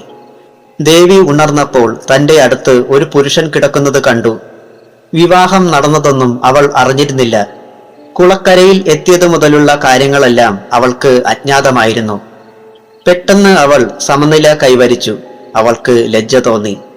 അവൾ അറിയാതെ തന്നെ അവളുടെ ശരീരത്തിൽ പലതും നടന്നിരിക്കുന്നതായി അവൾ മനസ്സിലാക്കി. കട്ടിലിൽ നിന്നും അവൾ എഴുന്നേൽക്കാൻ ഭാവിച്ചപ്പോൾ കൃഷ്ണനുണ്ണി ഉണർന്നു. ശ്രീകുട്ടി, കൃഷ്ണനുണ്ണി വിളിച്ചു. അവൾ ലജ്ജയോടെ അയാളെ നോക്കി. അതിനുശേഷം കണ്ണുകൾ പൊത്തി. ഇനിയൊന്നും പേടിക്കേണ്ട, ആ താലി കണ്ടോ? അയാൾ അവളുടെ മാറിൽ കിടന്ന താലി വലത് കൈവിരൽ കൊണ്ട് ഉയർത്തി അവളെ കാണിച്ചു. ദേവിക്ക് അത് വിശ്വസിക്കാനായില്ല. അങ്ങനെ ഒരു സംഭവം അവൾക്ക് സ്വപ്നത്തിൽ പോലും നടക്കുമെന്ന് കരുതിയതല്ല. അപ്പോൾ എന്റെ വിവാഹം കഴിഞ്ഞു, അവളുടെ മനസ്സ് മന്ത്രിച്ചു. തന്റെ തൊട്ടടുത്തായി കട്ടിലിൽ കിടക്കുന്ന ചെറുപ്പക്കാരന് ഒന്നും സംഭവിച്ചിട്ടില്ല. ഇതിനു മുമ്പ് അങ്ങനെയല്ലായിരുന്നു. അവരെല്ലാം അപകടപ്പെടുകയായിരുന്നു.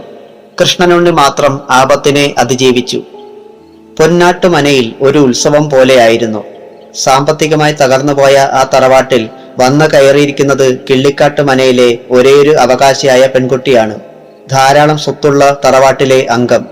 ഇതെങ്ങനെ സംഭവിച്ചുവെന്ന് ആ നാട്ടിലുള്ളവർക്ക് അറിഞ്ഞുകൂടായിരുന്നു. 2-3 നാളുകൾ കഴിഞ്ഞപ്പോൾ ചിലരൊക്കെ ആ മഹാരഹസ്യം കണ്ടുപിടിച്ചു. അവിടെ വന്നിരിക്കുന്ന പെൺകുട്ടിക്ക് എന്തോ തരക്കേടുണ്ട്. ഇതിനു മുമ്പ് അവളെ വിവാഹം കഴിക്കാനെത്തിയ വരന്മാരൊക്കെ മരണമടഞ്ഞു പോലും.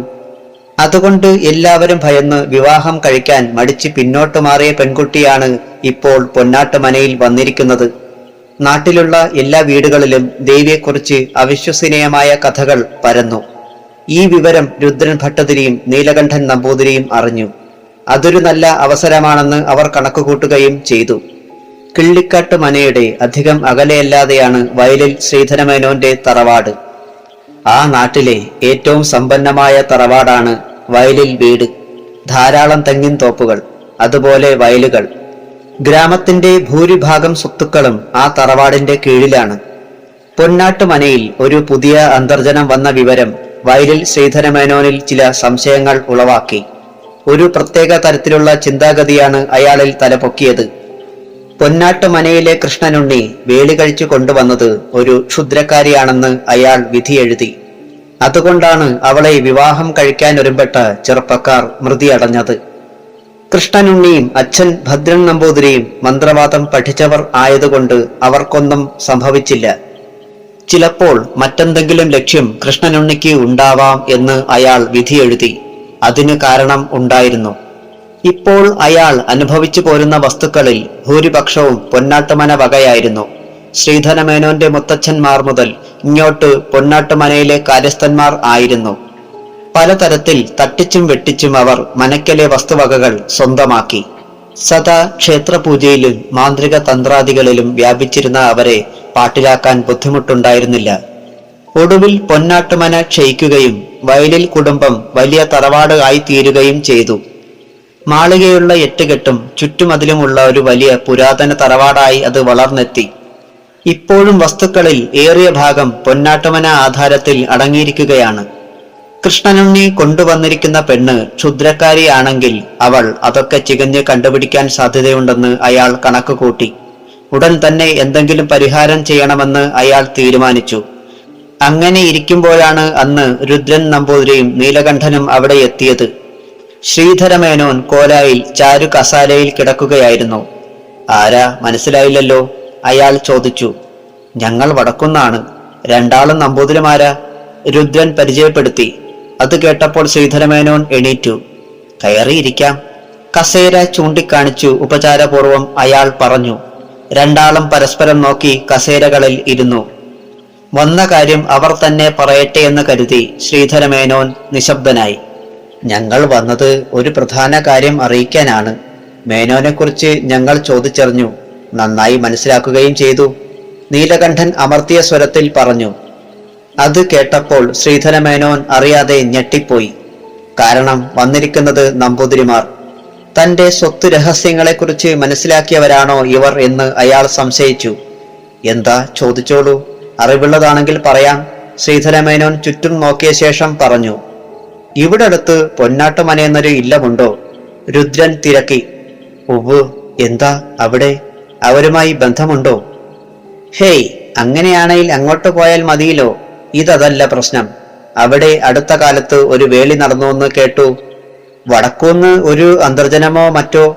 ഉവ്വ്, ശരി തന്നെ. മേനോൻ ആ കുട്ടിയെ കണ്ടോ? ഇല്ല. എങ്കിൽ കാണാതിരിക്കാ ഭംഗി. അതെന്താ അങ്ങനെ പറഞ്ഞത്? വിസ്മയത്തോടെ ശ്രീധരമേനോൻ ചോദിച്ചു. ആ പെണ്ണ് സാധാരണ അന്തർജനമല്ല. അതൊരു പൈശാചിക ശക്തിയുള്ള പെണ്ണ.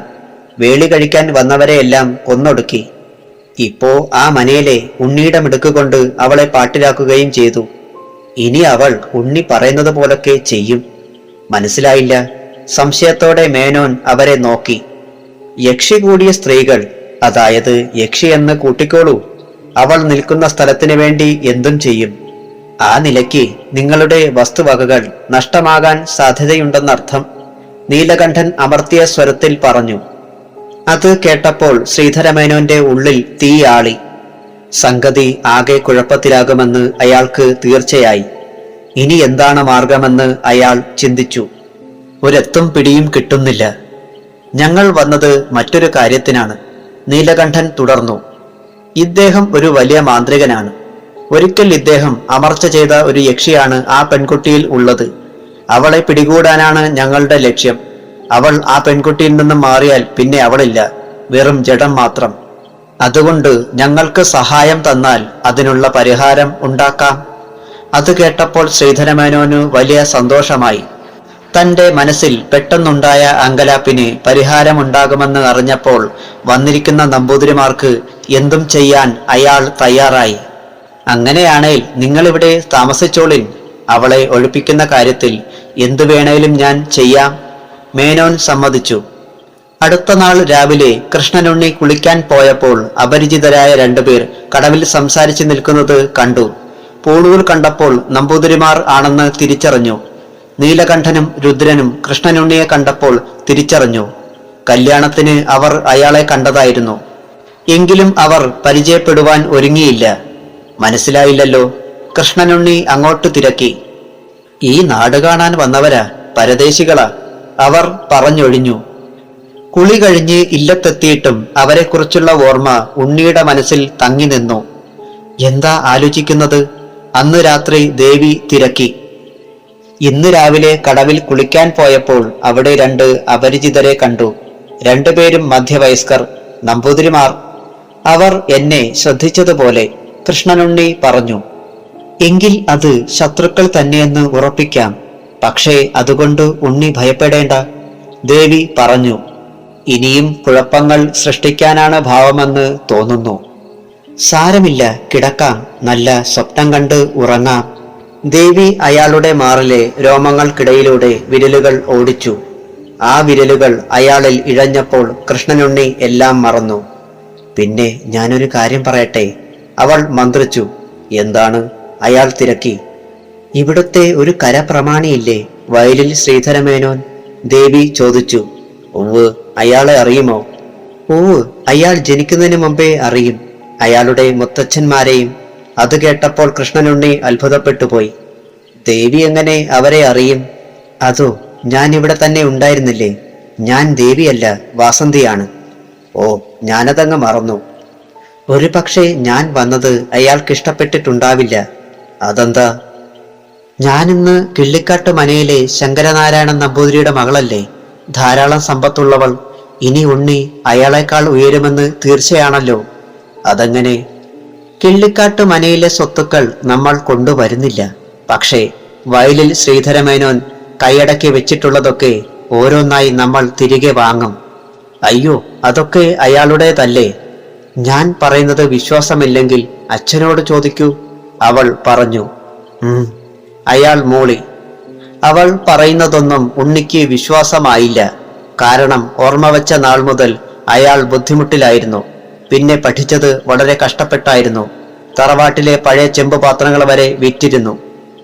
ഉരുളി, വാർപ്പ്, പിന്നെ നിലവറയ്ക്കകത്തുണ്ടായിരുന്ന പഴയ വിളക്കുകൾ വരെ വിദ്യാഭ്യാസത്തിന് വേണ്ടി വിറ്റിരുന്നു. അതൊക്കെ വാങ്ങിയത് ശ്രീധരമേനോൻ ആയിരുന്നു. അതൊരു സഹായമായിട്ടാണ് അയാൾ കരുതിയത്. അടുത്ത നാൾ രാവിലെ ദോശയും കാപ്പിയും കഴിച്ചുകൊണ്ടിരുന്നപ്പോൾ കൃഷ്ണനുണ്ണി അച്ഛനുമായി തറവാടിന്റെ പഴയ കാലത്തെക്കുറിച്ച് സംസാരിച്ചു. നമ്മുടെ സ്വത്തുക്കളെല്ലാം ശ്രീധരമേനോൻ കൈയടക്കിയത് എങ്ങനെയാ? കൃഷ്ണനുണ്ണി ചോദിച്ചു. ആദ്യമാദ്യം എനിക്ക് സംശയം തോന്നിയിരുന്നു. അയാളുടെ മുത്തച്ഛന്മാർ മുതൽ ഇവിടത്തെ കാര്യസ്ഥന്മാർ ആയിരുന്നല്ലോ. അതെ, ഈ ഭാരിച്ച സ്വത്തൊക്കെ എങ്ങനെയാ കൈയടക്കിയത്? എനിക്ക് ശരിയായ രൂപമൊന്നുമില്ല. എന്റെ കുട്ടിക്കാലത്ത് ഇതൊക്കെയേ ഉണ്ടായിരുന്നുള്ളൂ. അയാളായിട്ട് ഒന്നും ചെയ്തിട്ടില്ല. അയാളുടെ അച്ഛൻ ചെയ്തതെങ്കിലും തെറ്റല്ലേ? ഒക്കെ ശരിയാ, പക്ഷേ നമ്മുടെ പൂർവികർ എഴുതിക്കൊടുത്തതല്ലേ? ഒരു കാര്യം ഇതിൽ യഥാർത്ഥമായി നിലകൊള്ളുന്നുണ്ട്. അതായത്, കാര്യസ്ഥനെ നമ്മൾ ഒരിക്കലും കടക്കാരായി വരില്ല.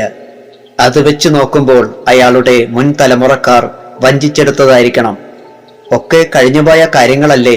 ഇനിയിപ്പോ എന്തു ചെയ്യാൻ കഴിയും? നോക്കാം. കൃഷ്ണനുണ്ണി ദേവി പറഞ്ഞത് ഓർമ്മിച്ചു. ഉച്ചഭക്ഷണം ദേവിയാണ് തയ്യാറാക്കിയത്. ഭദ്രൻ നമ്പൂതിരി വർഷങ്ങൾക്ക് ശേഷം അത്രമാത്രം സന്തോഷത്തോടെ തറവാട്ടിൽ നിന്ന് ആഹാരം കഴിച്ചത് ആദ്യമായിട്ടായിരുന്നു. ദേവിയുടെ പാചകം ഒന്നാം തരമാ, പുകഴ്ത്തി പറയുകയല്ല കേട്ടോ, അദ്ദേഹം അവളെ നോക്കി പറഞ്ഞു. ദേവി ലജ്ജ കലർന്ന ഒരു പുഞ്ചിരിയോടെ തിരുമേനിയെ നോക്കി.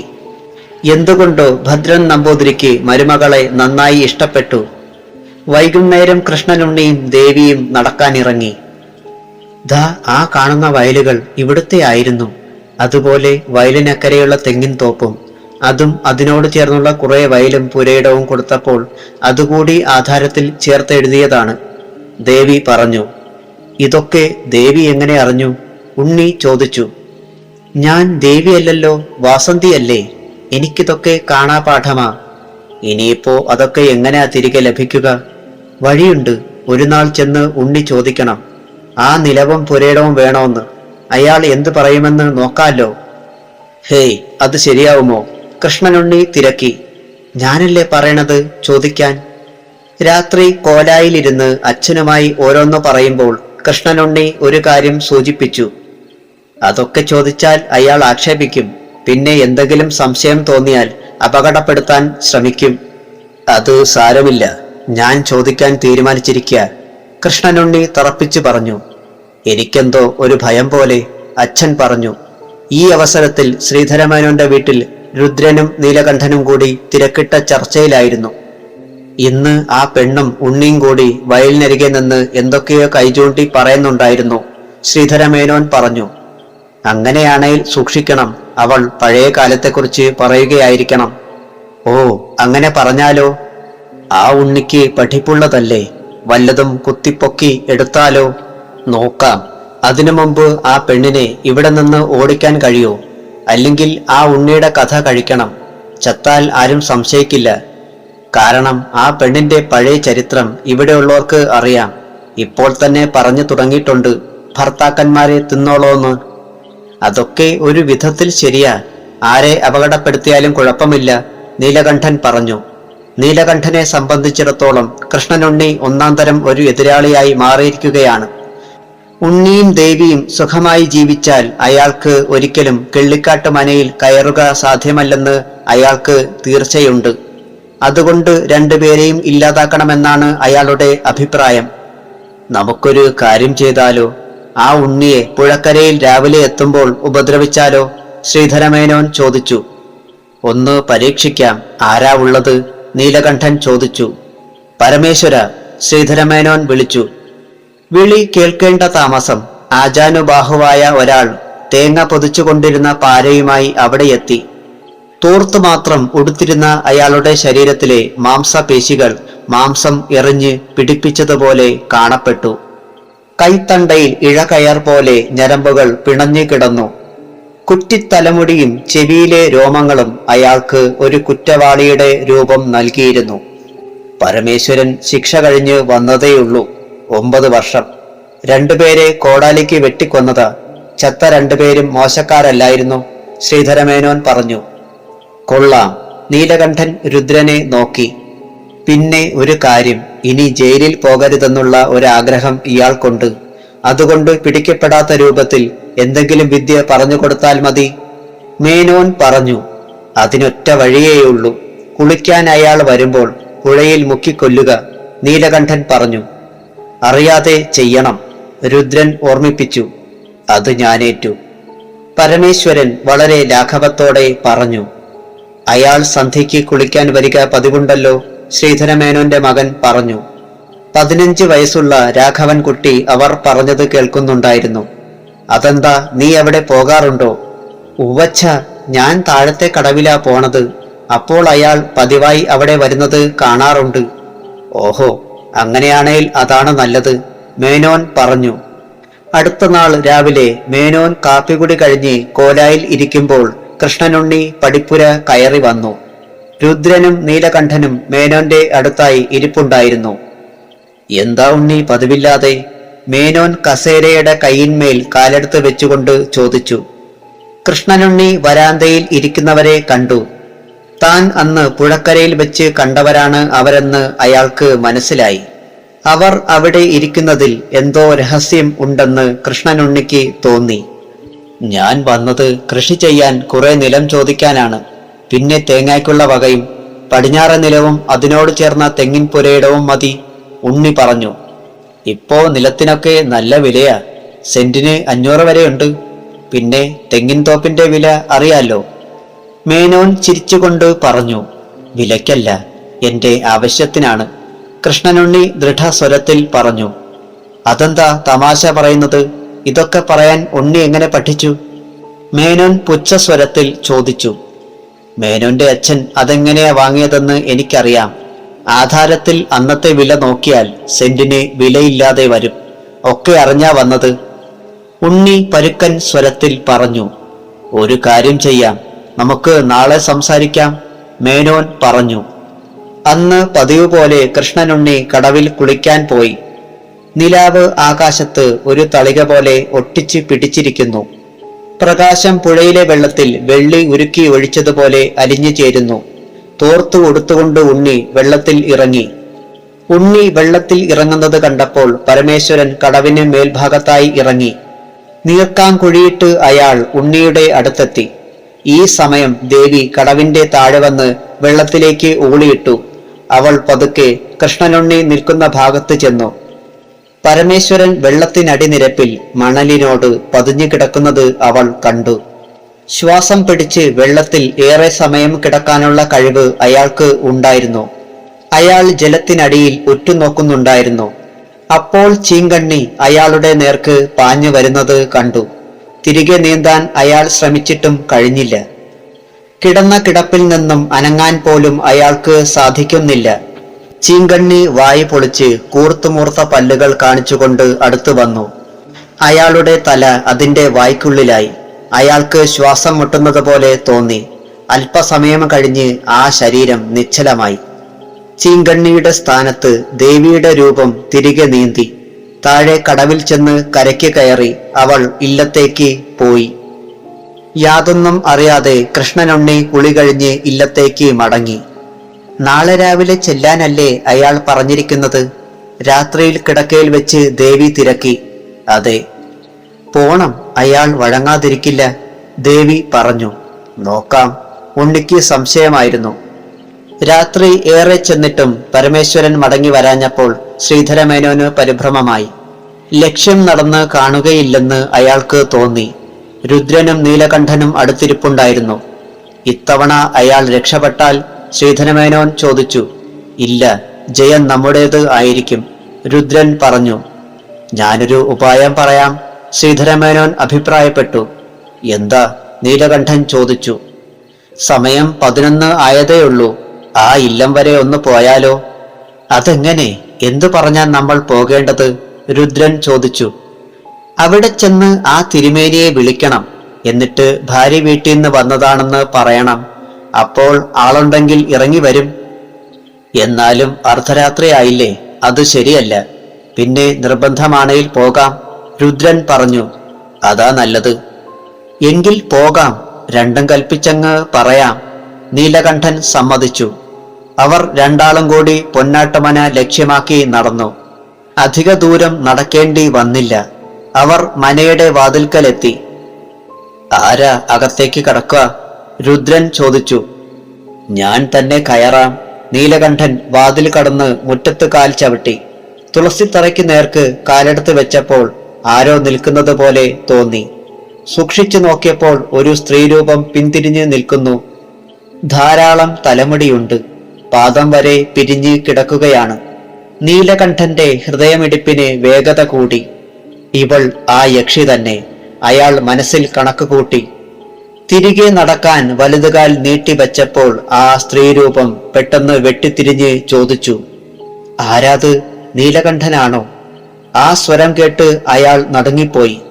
കുപ്പിച്ചില്ലുകൾ കൂട്ടിയുരുമുന്നത് പോലെ ശബ്ദം. കാതിനുള്ളിലെ പാടകളിൽ കോർത്ത് വലിക്കുകയാണ്. പിന്നെ അങ്ങോട്ട് നടക്കുവാൻ കഴിയുന്നില്ല. അടുത്ത കാൽ നിലത്തുനിന്നും പറയുന്നില്ലെന്നൊരു തോന്നൽ.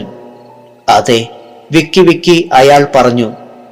കൃഷ്ണനുണ്ണി ജീവിച്ചിരിപ്പുണ്ടോ എന്നറിയാനായിരിക്കും വന്നത് അല്ലേ? അവളുടെ ചോദ്യം. അതിൽ അയാൾ ഇല്ലത്തിനുള്ളിൽ ഉണ്ടെന്ന് ഉറപ്പായിരുന്നു. ഇനിയെന്തു ചെയ്യും? നീലകണ്ഠൻ വിചാരിച്ചു. എന്താ, ഉണ്ണിയെ വിളിക്കണോ? അവൾ തിരക്കി. വേണ്ട, ഞാൻ പോകുക. അയാൾ ഇടതുകാൽ ഉയർത്തുവാൻ ഒരു വിഫല ശ്രമം നടത്തി. ആ സ്ത്രീരൂപം അയാളുടെ അടുക്കലെത്തി. എന്നെ മനസ്സിലായോ? അവൾ ചോദിച്ചു. ഇല്ല. അയാൾ പതറിപ്പോയി. ഞാൻ വാസന്തി, വനദുർഗാ ക്ഷേത്രത്തിലെ കാവൽക്കാരി. നിങ്ങൾക്ക് കൃഷ്ണനുണ്ണിയെ ഇല്ലാതാക്കണം അല്ലേ? അതിനയച്ച ആൾ പുഴക്കരയിലുണ്ട്. ഒന്ന് കണ്ടിട്ട് പോകൂ, അവൾ പറഞ്ഞു. ആ വാചകം കേട്ടതും നീലകണ്ഠൻ കാൽ പറിച്ചെടുത്ത് ആവുന്ന വേഗതയിൽ അവിടെ നിന്ന് ഓടി പടിപ്പുര കടന്നു. എന്താ, എന്തു പറഞ്ഞു? രുദ്രൻ ചോദിച്ചു.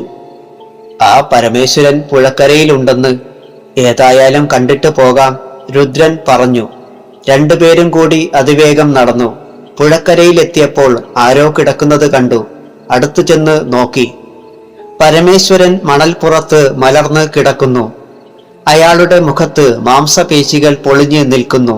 രക്തം കിനിഞ്ഞൊഴുകുന്നുമുണ്ട്. പരമേശ്വര, രുദ്രൻ വിളിച്ചു. നിലാവിന്റെ പ്രകാശത്തിൽ അവർ ആ മുഖത്ത് സൂക്ഷിച്ചു നോക്കി. കൂർത്ത നഖം കൊണ്ട് മാന്തി പൊളിച്ചതുപോലെ ആയിരുന്നു അത്. ദേവി പുഴയിൽ ഇറങ്ങി വലത് കൈവിരലുകൾ അകത്തി അയാളുടെ നേർക്ക് നീങ്ങിയപ്പോൾ ഒരു ചീങ്കണ്ണി വായ് പൊളിക്കുന്നത് പോലെയാണ് അയാൾക്ക് തോന്നിയത്. അതിന്റെ വായ്ക്കുള്ളിൽ അകപ്പെട്ടതായി തോന്നിയത് മിഥ്യ ആയിരുന്നു.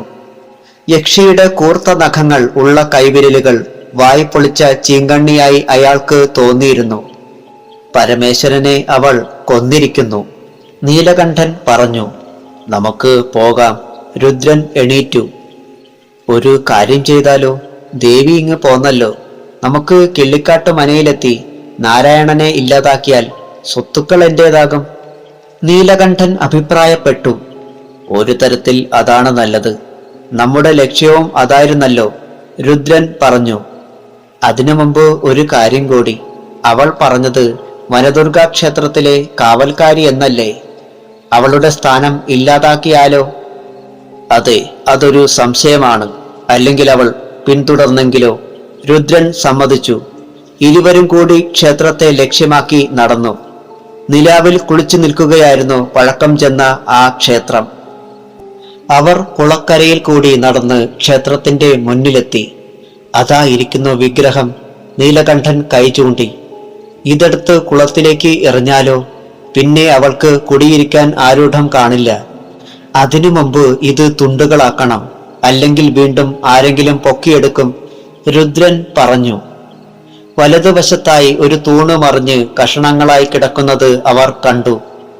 ആ കഷണമെടുത്ത് തലയിലിട്ടാൽ തല ഉടഞ്ഞുകൊള്ളും, അല്ലെങ്കിൽ കഴുത്ത് വേർപെടും, രുദ്രൻ നീലകണ്ഠനോട് പറഞ്ഞു. രണ്ടാളും കൂടി തൂണിന്റെ ഒരു കഷണം ഉയർത്തിയെടുക്കുവാൻ ഭാവിച്ചു. അപ്പോൾ എന്തോ കല്ലിൽ ഉരയുന്ന ശബ്ദം കേട്ട് തിരിഞ്ഞു നോക്കിയപ്പോൾ പ്രതിമ ചലിക്കുന്നു. അത് സാവധാനം അവരുടെ നേർക്ക് നീങ്ങി വന്നു. അതിന്റെ കൈകൾ ഉയരുന്നു. പെട്ടെന്ന് അവിടെ ഒരു സ്ത്രീരൂപം പ്രത്യക്ഷപ്പെട്ടു. അത് സാവധാനം ഉയരാൻ തുടങ്ങി. ഏകദേശം ഒരു തെങ്ങിനോളം ഉയരം വെച്ച ആ രൂപം കൈകൾ താഴ്ത്തി രണ്ടുപേരെയും പിടിച്ചുയർത്തി. പരുന്തിന്റെ കാലിലെ കോഴിക്കുഞ്ഞുങ്ങൾ പോലെ അവർ ഉയർന്നുകൊണ്ടിരുന്നു. മുകളിലെത്തിയപ്പോൾ ആ കൈകൾ ശക്തിയായി കുടയുവാൻ തുടങ്ങി. അതിനുശേഷം രണ്ടാളെയും കുളത്തിന്റെ അക്കരയിലേക്ക് വലിച്ചെറിഞ്ഞു. കല്ലിൽ അവരുടെ ശിരസുകൾ അടിച്ചു തകർന്നു. ആ ശരീരങ്ങൾ കിടന്ന് പിടഞ്ഞു. അല്പസമയം കഴിഞ്ഞ് നിശ്ചലമാവുകയും ചെയ്തു. ശില പഴയപടി യഥാസ്ഥാനത്ത് വന്നിരിക്കുകയും ചെയ്തു. ഇതെല്ലാം കണ്ടുകൊണ്ട് വിഷ്ണു നിൽക്കുന്നുണ്ടായിരുന്നു. അയാളുടെ മനസ്സിൽ കഴിഞ്ഞ സംഭവം ഉയർന്നു വന്നു. അന്ന് കുളത്തിനടിയിൽ നിന്ന് വിഗ്രഹം എടുത്ത് നശിപ്പിക്കാൻ തുടങ്ങുമ്പോൾ ഒരു വികൃത രൂപം കണ്ട് പകച്ചു രക്ഷപ്പെട്ട കാര്യം അയാൾ ഓർത്തു. പെട്ടെന്ന് അയാളുടെ ഉള്ളിൽ ഒരു ആശയം പൊന്തി വന്നു. ആ പ്രതിമ അശുദ്ധമാക്കിയാൽ അതിൽ യക്ഷിയുടെ ശക്തി ഒരിക്കലും പ്രവേശിക്കുകയില്ല. അതിനുള്ള വഴി മുന്നിൽ തന്നെ തെളിഞ്ഞ് കിടക്കുന്നുണ്ട്. കുളക്കരയിൽ മരിച്ചു കിടക്കുന്ന ഒരാളുടെ മൃതശരീരം പൊക്കിയെടുത്ത് ശിലയുടെ മുകളിൽ വെച്ചാൽ മതി. അതിൽ നിന്ന് ഒഴുകുന്ന രക്തം പ്രതിമയിൽ ഒലിച്ചിറങ്ങിയാൽ അതോടെ തീരും. വിഷ്ണു അക്കരയ്ക്ക് നടന്നു. നീലകണ്ഠന്റെ ശവം പൊക്കിയെടുത്തു. പെട്ടെന്ന് ഒരു വാതിൽ തുറക്കുന്ന ശബ്ദം അയാൾ കേട്ടു. നോക്കിയപ്പോൾ ശ്രീകോവിലിന്റെ വാതിൽ തുറന്നു കിടക്കുന്നു. അതിനുള്ളിൽ നിന്ന് ഒരു ശൂലം പാഞ്ഞു വരുന്നു. നിമിഷങ്ങൾക്കുള്ളിൽ അത് അയാളുടെ കഴുത്തിൽ ആഴ്ന്നിറങ്ങി അപ്പുറം കടന്ന് കുളത്തിലെ വെള്ളത്തിൽ കൂടി സീൽക്കാരത്തോടെ സഞ്ചരിച്ച ശേഷം പഴയതുപോലെ ശ്രീകോവിലിനുള്ളിലേക്ക് പോയി. എന്താ, ഉറങ്ങിയോ? ദേവി കൃഷ്ണനുണ്ണിയോട് ചോദിച്ചു. ഇല്ല, ദേവി എവിടെയായിരുന്നു? അയാൾ തിരക്കി. ഒക്കെ നാളെ അറിയാം, ഉറങ്ങിക്കോളൂ. അവളുടെ കൈ അയാളുടെ മാറിൽ അമർന്നു. കഥ അവസാനിച്ചു. കഥ ഇഷ്ടമായെങ്കിൽ ലൈക്ക്, കമന്റ്, ഷെയർ, പിന്നെ സബ്സ്ക്രൈബ് ചെയ്യാൻ മറക്കരുത്. എല്ലാവരും ബെൽ ബട്ടൺ അമർത്തുക, എങ്കിലേ നോട്ടിഫിക്കേഷൻ കിട്ടൂ. ആളും അമർത്തുക. അപ്പോൾ എൻ്റെ ഹൃദയം നിറഞ്ഞ നന്ദി. എപ്പോഴും സപ്പോർട്ട് പ്രതീക്ഷിക്കുന്നു.